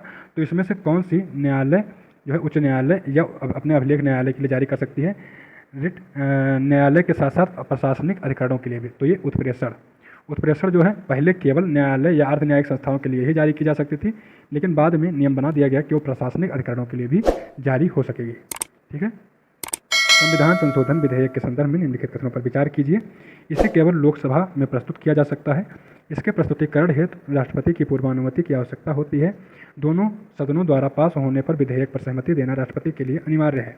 कौन सा सही नहीं है? 1-2, 1-3, 2-3 या 1-2-3। तो इसमें से बताना है कि कौन सा सही नहीं है। ये अच्छे से याद रखिएगा, सही नहीं है। तो सही नहीं है इसमें से 1 और 2। कौन सा सही नहीं है? 1 और 2। इसमें केवल लोकसभा में प्रस्तुत किया जा सकता है, बात गलत है। लोकसभा या राज्यसभा किसी में प्रस्तुत करो तो ये गलत हो गया। इसके प्रस्तुतिकरण राष्ट्रपति की पूर्वानुमति की आवश्यकता नहीं होती है। और तीसरा सही है। ठीक है। बजटीय प्रक्रिया के निम्नलिखित चरणों को सही क्रम में व्यवस्थित कीजिए तथा नीचे दिए गए कूट का प्रयोग कीजिए। तो बजटीय प्रक्रिया 6 क्रम में होती है, 6 क्रम होते हैं उसके। कौन कौन से? पहला होता है बजट को प्रस्तुत करता है। ठीक है। तो प्रस्तुतिकरण हो जाता है पहले, फिर बहस होती है। ठीक है। तो बहस हो गई। फिर होता है विभागीय समितियों की जांच। तो जांच करती हैं समितियां। ठीक है। जांच के बाद अनुदान की मांग पर मतदान होता है। तो जांच के बाद मतदान हो जाएगा, लेकिन जांच हो जाएगी तब मतदान होगा। फिर विनियोग विधेयक पारित होगा। ठीक है। विनियोग विधेयक पारित होगा और फिर वित्त विधेयक पारित होगा। ठीक, वित्त विधेयक पारित होगा। यहाँ पर इसको आप क्रम में लगा लीजिए। देखिए मैंने 6 क्रम बता दिया है, तो इसके हिसाब से हमारा आंसर हो जाएगा बी। निम्नलिखित में एक तरफ वाद दिया हुआ है, एक तरफ संबंध दिया हुआ है, कह रहा कौन सुमेलित नहीं है। इंदिरा साहनी बनाम भारत संघ आरक्षण के लिए था, सही है। के.टी. पुट्टास्वामी बनाम भारत संघ निजता का अधिकार के लिए था, सही है। आर.एस. बोम्मई बनाम भारत संघ राष्ट्रपति शासन के लिए था, सही है। और राष्ट्रपति शासन वो भी 356 वाला, ठीक है, जो राज्यों में लगाया जाता है राष्ट्रपति शासन। और एक है कि डी.सी. बाधवा और बनाम बिहार राज्य अपराध दंड के लिए, तो ये आपका गलत हो जाएगा सीधा सीधा। ठीक है। जो बी.एस. बाधवा था बनाम राज्य के लिए, यह इस वाद में न्यायालय ने माना था कि अध्यादेश का अधिकार असामान्य स्थिति में ही अपनाना जाना चाहिए। ठीक है। तो ये जो है अध्यादेश के लिए था, अध्यादेश के लिए था, न कि अपराध और दंड के लिए था। ठीक है। तो ये आपका गलत हो जाएगा और यही आपका आंसर होगा, डी पार्ट। 121वां है, निम्नलिखित में से विचार कीजिए। सल्फर डाइऑक्साइड, सल्फ्यूरिक अम्ल, नाइट्रोजन के ऑक्साइड। इसमें से बताइए कि उपयुक्त में से कौन से द्वितीयक प्रदूषक हैं। ठीक है। तो प्रदूषक 2 प्रकार के होते हैं। पहले देख लीजिए ऑप्शन 1, 3, 2, 4, 1, 2, 3 और 1, 3, 4। आपका आंसर होगा इसमें से 1 और 3। द्वितीयक प्रदूषक हैं सल्फर ट्राइऑक्साइड और सल्फ्यूरिक अम्ल। 2 प्रकार के प्रदूषक होते हैं प्राथमिक प्रदूषक। ऐसे प्रदूषक जो प्राकृतिक अथवा मानवीय क्रियाकलापों द्वारा डायरेक्ट उत्पादित होते हैं, वायु में निष्कासित होते हैं, तो इनको कहते हैं क्या? प्राथमिक प्रदूषक। जैसे ईंधन जलाने से जो प्रदूषण होता है, सल्फर डाइऑक्साइड, नाइट्रोजन के oxide, carbon dioxide, carbon monoxide, ठीक है, विविध हाइड्रोकार्बन, ठीक है, तो ये सब हो गए प्राथमिक। लेकिन जो इन सब के मिलने से बनते हैं, एक या दो प्रदूषक मिलकर एक प्रदूषक बन गए, या एक प्रदूषक था कुछ और उसमें तत्व मिलकर एक नया प्रदूषक बन गया, तो उन प्रदूषकों को कहेंगे द्वितीय प्रदूषक। तो सल्फर ट्राइऑक्साइड और सल्फ्यूरिक अम्ल द्वितीय प्रदूषक है। ठीक है। कुछ द्वितीय प्रदूषक और जो है इंपॉर्टेंट, उनको नाम याद रख लीजिए। पैन ये भी द्वितीय प्रदूषक है, नाइट्रेट कहा जाता है। ठीक है। प्रदूषक जो है पेरोक्सो एसिटिल नाइट्रेट कहा जाता है इसको। एक होता है नाइट्रिक अम्ल HNO3, ठीक है, और H2SO4 और स्मोग, इसमें स्मोक और फॉग दोनों मिलकर स्मोक बनते हैं, तो इसीलिए ये सब क्या है? द्वितीय प्रदूषक है। निम्नलिखित में से कौन सा की स्टोन प्रजाति की विशेषता है? इनकी अन्य प्रजातियों के विकास और संरक्षण में मुख्य भूमिका होती है। ये पर्यावरण परिवर्तन के लिए प्रति अत्यधिक संवेदनशील होती हैं। ये प्रजातियाँ अपनी प्रचुरता के सापेक्ष अपने प्राकृतिक पर्यावरण को असंगत रूप से अधिक प्रभावित करती हैं। ये विस्तृत परास वाली प्रजातियाँ हैं जिन पर अन्य प्रजातियाँ निर्भर करती हैं। तो हमारा आंसर क्या होगा कि स्टोन प्रजाति के लिए ये प्रजातियाँ अपनी प्रचुरता के सापेक्ष अपने प्राकृतिक पर्यावरण को असंगत रूप से अधिक प्रभावित करती हैं। ठीक है। निम्नलिखित में से कौन सा सुपोषण का परिणाम नहीं है? जल की अपारदर्शिता में वृद्धि हो जाती है, सही है। घुलनशील ऑक्सीजन की मांग में कमी नहीं होती है, ऑक्सीजन की मांग बढ़ जाती है क्योंकि ऑक्सीजन की मात्रा में कमी हो जाती है। जलीय जीवों की मृत्यु हो जाती है, तो आपका आंसर हो जाएगा बी। निम्नलिखित में से किस संगठन की स्थापना पर्यावरण संरक्षण अधिनियम 1986 के अंतर्गत की गई है? राष्ट्रीय हरित अधिकरण, केंद्रीय प्रदूषण नियंत्रण बोर्ड, जेनेटिक इंजीनियरिंग मूल्यांकन समिति, भारतीय वन्यजीव संस्थान। तो बताइए कि इसमें से 1986 के अंतर्गत किसका जो है स्थापना किया गया था? तो इसका स्थापना किया गया है जेनेटिक इंजीनियरिंग मूल्यांकन समिति। निम्नलिखित में से किन प्रजातियों को IUCN द्वारा प्रकाशित रेड डाटा बुक के गंभीर संकटग्रस्त श्रेणी में रखा गया है? ग्रेट इंडियन बस्टर्ड, बैक्ट्रियन ऊँट, गंगा नदी डॉल्फिन, घड़ियाल। 1 3 2 3 1 2 3 1 2 4 1 2 3 4। तो किसको रखा गया है इसमें? 1 2 4 को। ग्रेट इंडियन बस्टर्ड, बैक्ट्रियन ऊँट, गंगा डॉल्फिन को नहीं रखा गया है और घड़ियाल को इसमें रखा गया, गंभीर संकटग्रस्त में रखा गया है। ठीक है, नेक्स्ट क्वेश्चन में हम आगे बढ़ेंगे और अब बस 10-15 क्वेश्चन और बचे हैं, फिर आपका पूरा हो जाएगा टेस्ट। निम्नलिखित में से सूचियाँ दी हुई हैं 2, इनमें मिलान करना है। राष्ट्रीय उद्यान और राज्य। सुल्तानपुर राष्ट्रीय उद्यान। सुल्तानपुर राष्ट्रीय उद्यान कहाँ पर है? हरियाणा में। ठीक। बेतला राष्ट्रीय उद्यान, तो बेतला राष्ट्रीय उद्यान कहाँ पर है? झारखंड में। सिमलीपाल कहाँ पर है? तो ये आपको मिल जाएगा सिमलीपाल उड़ीसा में। ठीक है, और पेरियार कहाँ पर है? केरल में। तो हमारा आंसर हो जाएगा सी। निम्नलिखित में से कौन से जलवायु परिवर्तन प्रदर्शन सूचकांक में संकेतक हैं? ग्रीन हाउस गैस उत्सर्जन, नवीकरणीय ऊर्जा, ऊर्जा उपयोग, जलवायु नीति, पर्यावरण नीति। तो कह रहा है कि जलवायु परिवर्तन सूचकांक में संकेतक कौन कौन से हैं? इसमें से केवल 1 3 5 2 4 1 2 3 4 या 2 3 4 5। तो इसमें से हमारा आंसर होगा 1 2 3 4। ये हमारे जलवायु परिवर्तन सूचकांक में शामिल होंगे। पर्यावरणीय नीति इसमें शामिल नहीं है। नवीकरणीय ऊर्जा की स्थापित क्षमता के संदर्भ में भारत विश्व में निम्नलिखित में से किस स्थान पर है? तीसरा, चौथा, पाँचवा या छठवां? तो किस स्थान पर है भारत? भारत है इसमें से चौथे स्थान पर। ठीक है। 4 जून 2024 को किन देशों ने Minuteman third intercontinental ballistic missile का परीक्षण किया है? चीन, रूस, संयुक्त राज्य अमेरिका, उत्तर कोरिया। ठीक है, तो इसमें से बताइए कि कौन सा सही होगा 129 का। तो 129 में आपका सही होगा संयुक्त राज्य अमेरिका। क्या सही है? संयुक्त राज्य अमेरिका ने मिनटमैन थर्ड इंटरकॉन्टिनेंटल मिसाइल का परीक्षण किया है। ग्रे वाटर के संदर्भ में निम्नलिखित में से कौन सा या से कथन सही हैं? इनमें नाइट्रोजन और फास्फोरस की मात्रा अधिक होती है। ये बेहतर पोषक तत्व एवं उर्वरक स्रोतों के रूप में कृषि सिंचाई के अनुकूल होते हैं। इसमें शौचालय से निष्कासित जल को शामिल नहीं किया जाता है। तो बताइए कि कौन सा सही है? 1 2, केवल 2, 1 3 या 1 2 और 3? तो हमारा इसमें से सही होगा 1 2 और 3। ठीक है, ये तीनों सही हैं। ठीक, कृषि के लिए अच्छा होता है, नाइट्रोजन फास्फोरस की मात्रा अधिक होती है और इसमें जो है शौचालय का जो पानी होता है उसका निष्कासित करके नहीं इसमें शामिल किया जाता है। ठीक है। वर्ष 2011 की जनगणना के अनुसार निम्नलिखित राज्यों को साक्षरता के आधार पर अब आरोही क्रम में, बढ़ते क्रम में लगाना है। तो बताइए मेघालय, मिजोरम, महाराष्ट्र, मध्य प्रदेश। ओके, तो इसमें से जो है सही होगा सबसे ज़्यादा है बढ़ते क्रम में, तो सबसे कम आ जाएगा मध्य प्रदेश और सबसे ज़्यादा हो जाएगा मिजोरम। ठीक, फिर मेघालय और फिर महाराष्ट्र। तो आपका कितना हो जाएगा? मध्य प्रदेश, ठीक, और फिर मेघालय, फिर महाराष्ट्र, फिर मिजोरम। ओके, आपका जनगणना के अनुसार में जो है महाराष्ट्र की साक्षरता, मेघालय की साक्षरता है 74.4%, मेघालय की 74.4% है। ठीक, 74.4% है मेघालय की, और मिजोरम की 91.3% है, 91.3%। महाराष्ट्र की कितनी है? तो महाराष्ट्र की साक्षरता 82.3% है। ठीक है, मध्य प्रदेश की कितनी है? तो मध्य प्रदेश की 69.3% है।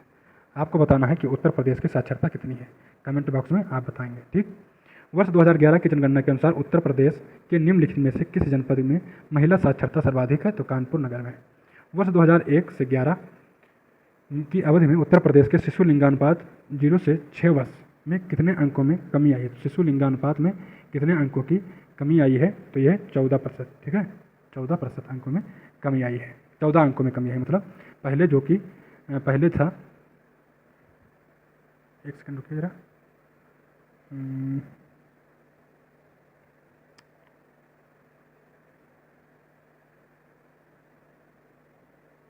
सॉरी दोस्तों, टाइप में थोड़ा सट्टा चलक हो गया था, इसीलिए प्रॉब्लम आ गई थी। चलिए हम अपने क्वेश्चन की तरफ लौटते हैं। हाँ, तो इसमें बता रहा है कि 2001 से 11 की अवधि में उत्तर प्रदेश में शिशु लिंगानुपात में 0 से 6 वर्ष में कितने अंकों की कमी आई है? तो 2001 में शिशु लिंगानुपात जो था वो था 916। कितना था? 916। 2011 में कितना हो गया है?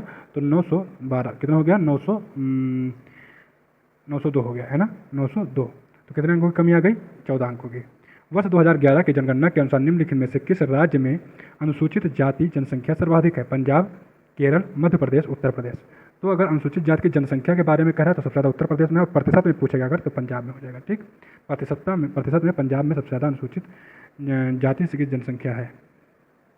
2011 की जनगणना के अनुसार कौन सा धार्मिक समुदाय साक्षरता की दृष्टि से शीर्ष स्थान पर है? ईसाई, जैन, सिख और बौद्ध। तो जो बौद्ध हैं, ठीक है, और जैन, तो जैनों की जो जनसंख्या के हिसाब से सबसे ज़्यादा पढ़े लिखे कौन है? जैन। ठीक है, इनकी जो साक्षरता है वो कितनी है?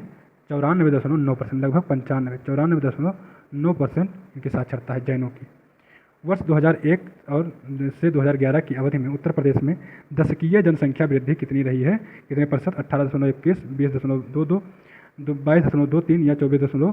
तो कितनी है? 1 सेकेंड रुकिए जरा, ये आपको जनसंख्या वृद्धि मिल जाएगी 20.22 या 20.23, कहीं कहीं लिखा रहता है, तो आप याद रखिएगा 20.22 या 20.23। वर्ष 2011 की जनगणना के अनुसार निम्नलिखित में से कौन सा उत्तर प्रदेश का सर्वाधिक जनसंख्या वाला जनपद है? आजमगढ़, लखनऊ, कानपुर नगर, वाराणसी। तो वर्ष 2011 की जनगणना के अनुसार निम्नलिखित में से कौन सा उत्तर प्रदेश का सर्वाधिक जनसंख्या वाला जनपद कौन सा है इसमें से?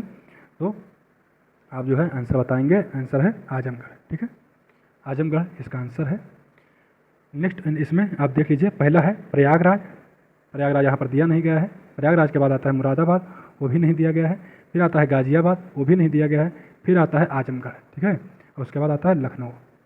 ओके, वर्ष 2011 की जनगणना के अनुसार उत्तर प्रदेश में पुरुष साक्षरता दर निम्नलिखित में से कितनी है? 59.26%, 60.34%, 77.3%, 79.24%। ठीक है, तो 2011 की जनगणना के अनुसार उत्तर प्रदेश में पुरुष साक्षरता दर कितनी है? ये है 77.3%। कितना है? 77.3%। वर्ष 2011 की जनगणना के अनुसार निम्नलिखित में से कौन सा उत्तर प्रदेश का सर्वाधिक ग्रामीण जनसंख्या प्रतिशत वाला जनपद है? तो सर्वाधिक ग्रामीण जनसंख्या प्रतिशत वाला जो आपको मिल जाएगा श्रावस्ती। ठीक, श्रावस्ती। वर्ष 2011 की जनगणना के अनुसार उत्तर प्रदेश में निम्नलिखित में से किस जनपद में शिशु लिंगानुपात अधिकतम है? बलरामपुर, संत कबीर नगर, बाराबंकी, बहराइच। तो कौन सा है? बलरामपुर। निम्नलिखित में से किसे, एक सेकेंड दोस्तों, निम्नलिखित में से किसे संयुक्त राष्ट्र महासभा के 78वें सत्र का अध्यक्ष चुना गया? डेनिस फ्रांसिस, एडगर्स रिंकविक्स, डॉक्टर नगोजी और सैंटियानो पेना। तो किसको चुना गया है? इसमें से चुना गया है डेनिस फ्रांसिस को। निम्नलिखित में से किस पुस्तक के लिए इंटरनेशनल बुकर पुरस्कार 2024 प्रदान किया गया? Still Born, Kairos, Standing Heavy, Time Shelter. तो किसको दिया गया है? दिया गया है टाइम शेल्टर को। ठीक है, किसको दिया गया है? टाइम शेल्टर को। इसके लेखक कौन है? जॉर्जी गोस्पोडिनो। कौन है? जॉर्जी गोस्पो, नाम लिखे दे रहे हैं, गोस्पोडिनो। ठीक है, ये इसके लेखक हैं। हाल ही में चर्चा में रहा नारगोनो काराबाख क्षेत्र निम्नलिखित में से किन दो देशों के मध्य विवादित क्षेत्र है? Israel Lebanon, Armenia Azerbaijan, Poland Belarus और सर्बिया बुल्गारिया। किसके बीच में है? आर्मेनिया अजरबैजान के बीच। उत्तर प्रदेश सरकार द्वारा निम्नलिखित में से किस जनपद में राज्य के पहले फार्मा पार्क की स्थापना का निर्णय लिया गया है? ललितपुर, झांसी, हमीरपुर, चित्रकूट। ठीक है, तो पहला फार्मा पार्क उत्तर प्रदेश सरकार कहाँ स्थापित करेगी? ललितपुर में। ठीक है, ललितपुर में 1560 करोड़ रुपए की लागत से इसको स्थापित करेगी उत्तर प्रदेश सरकार। 350 एकड़ में इसको जो है शुरू किया जा रहा है। नेक्स्ट है, हाल ही में चर्चा में रही बोल बैचिया पद्धति। कौन सी पद्धति? बोल बैचिया पद्धति का प्रयोग निम्नलिखित में से किस उद्देश्य से किया जाता है? कार्बन कैप्चर, उपयोग एवं भंडारण, आक्रामक विदेशी प्रजातियों के पर्यावरण की सुरक्षा, मच्छरों से होने वाली विषाणु रोगों के प्रसार का नियंत्रण, self amplifying messenger RNA vaccine निर्माण। तो इसमें से बताना है कि कौन सा सही है। ठीक है, तो इसमें से हमारा सही होगा मच्छरों से होने वाले विषाणु रोगों के प्रसार पर नियंत्रण पाने के लिए बोल बैचिया पद्धति का प्रयोग किया जा रहा है। ठीक है, यहाँ पर आपसे एक क्वेश्चन है कि डेंगू और चिकनगुनिया कौन से मच्छर फैलाते हैं? ठीक है, कौन से मच्छरों की कौन सी प्रजाति डेंगू और चिकनगुनिया फैलाती है? कमेंट कीजिए आप। Institute for Economics and Peace द्वारा जारी किए गए वैश्विक शांति सूचकांक 2023 में भारत को निम्नलिखित में से कौन सा स्थान प्राप्त हुआ है? 126वां स्थान, 128वां, 130वां, 132वां स्थान। तो इसमें भारत को कौन सा स्थान मिला भैया?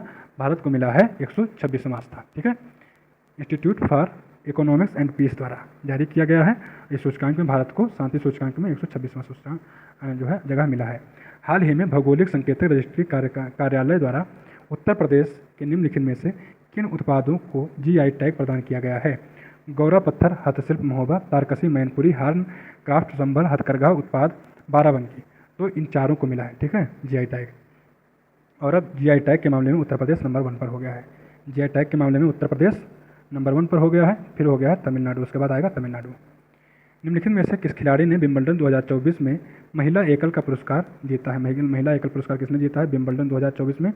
ओंस जाबेउर, एलिस मर्टेस, मार्केटा बोंद्रोसोवा और बारबोरा फ्रिजिकोवा। तो इसमें से बताइए कि किसने विंबलडन पुरस्कार जीता है?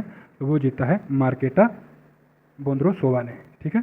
हाल ही में चर्चा में रही पुस्तक Droupadi Murmu from tribal to hinterlands to Raisina hills के लेखक निम्नलिखित में से कौन है?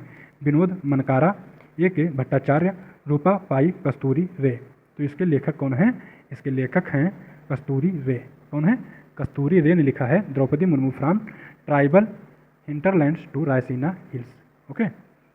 हाल ही में निम्नलिखित में से किस भारतीय को सूरीनाम का सर्वोच्च नागरिक पुरस्कार grand orders of the chain of yellow star दिया गया है? द्रौपदी मुर्मू, नरेंद्र मोदी, जनदेव धनखड़, यस जयशंकर। तो ये पुरानी न्यूज़ है, ये द्रौपदी मुर्मू जी को दिया गया था। हाल ही में द्रौपदी मुर्मू को फिजी ने और एक देश ने, फिजी एक है और एक है तिमोर लेस्ते। तो इन दोनों ने भी अभी हाल ही में फिजी जो है द्रौपदी मुर्मू जी को अपना हाईएस्ट सिविलियन अवार्ड दिया है। तो ये भी याद रखिएगा, ठीक है। तो ये आपका पूरा हुआ ये पेपर, आप जिसमें अपना मूल्यांकन कर सकते हैं कि कितने में आप फंसे, कितने में आप आराम से निकल गए जो बिल्कुल आपको सही लगा, कितने में आपको ज़्यादा दिमाग लगाना पड़ा। और अपना मूल्यांकन अच्छे से करिए, उसके हिसाब से आप अधिक जानकारी लीजिए, पढ़िए और अपने सीट को सुरक्षित कीजिए, ठीक है। मिलेंगे नए क्लास में। अगर आपको ये सीरीज अच्छी लग रही हो तो कृपया आपसे निवेदन है चैनल को सब्सक्राइब कर लें। मिलेंगे नए टेस्ट लेकर, तब तक के लिए नमस्कार, धन्यवाद।